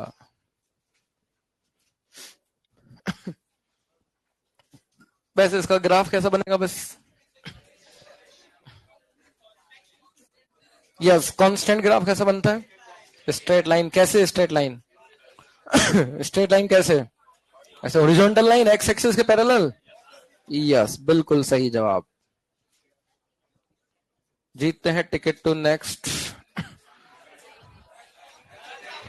पोटेंशियल देखो, चलो ग्राफ बना देते हैं बस, ठीक है ना, सॉलिड का कल करेंगे इसका ग्राफ देखो ऐसा बनेगा, ऐसा कांस्टेंट रहेगा कहां तक, तो सॉरी जीरो से लेकर के कैपिटल आर तक देखो कांस्टेंट रहेगा, और कितना रहेगा कांस्टेंट, के क्यू बाई आर, और बाहर निकलते ही कैसा ग्राफ बनेगा, हाइपरबोलिक बनेगा, क्योंकि ये प्रोपोर्शनल टू 1 बाई आर होता है ना, प्रोपोर्शनल टू के क्यू बाई स्मॉल आर, तो ऐसा ही बनेगा, यस ऐसा बनेगा ये है इसका ग्राफ। चलो तो अगली क्लास में हम करेंगे potential of solid sphere, infinite wire sheet, बस।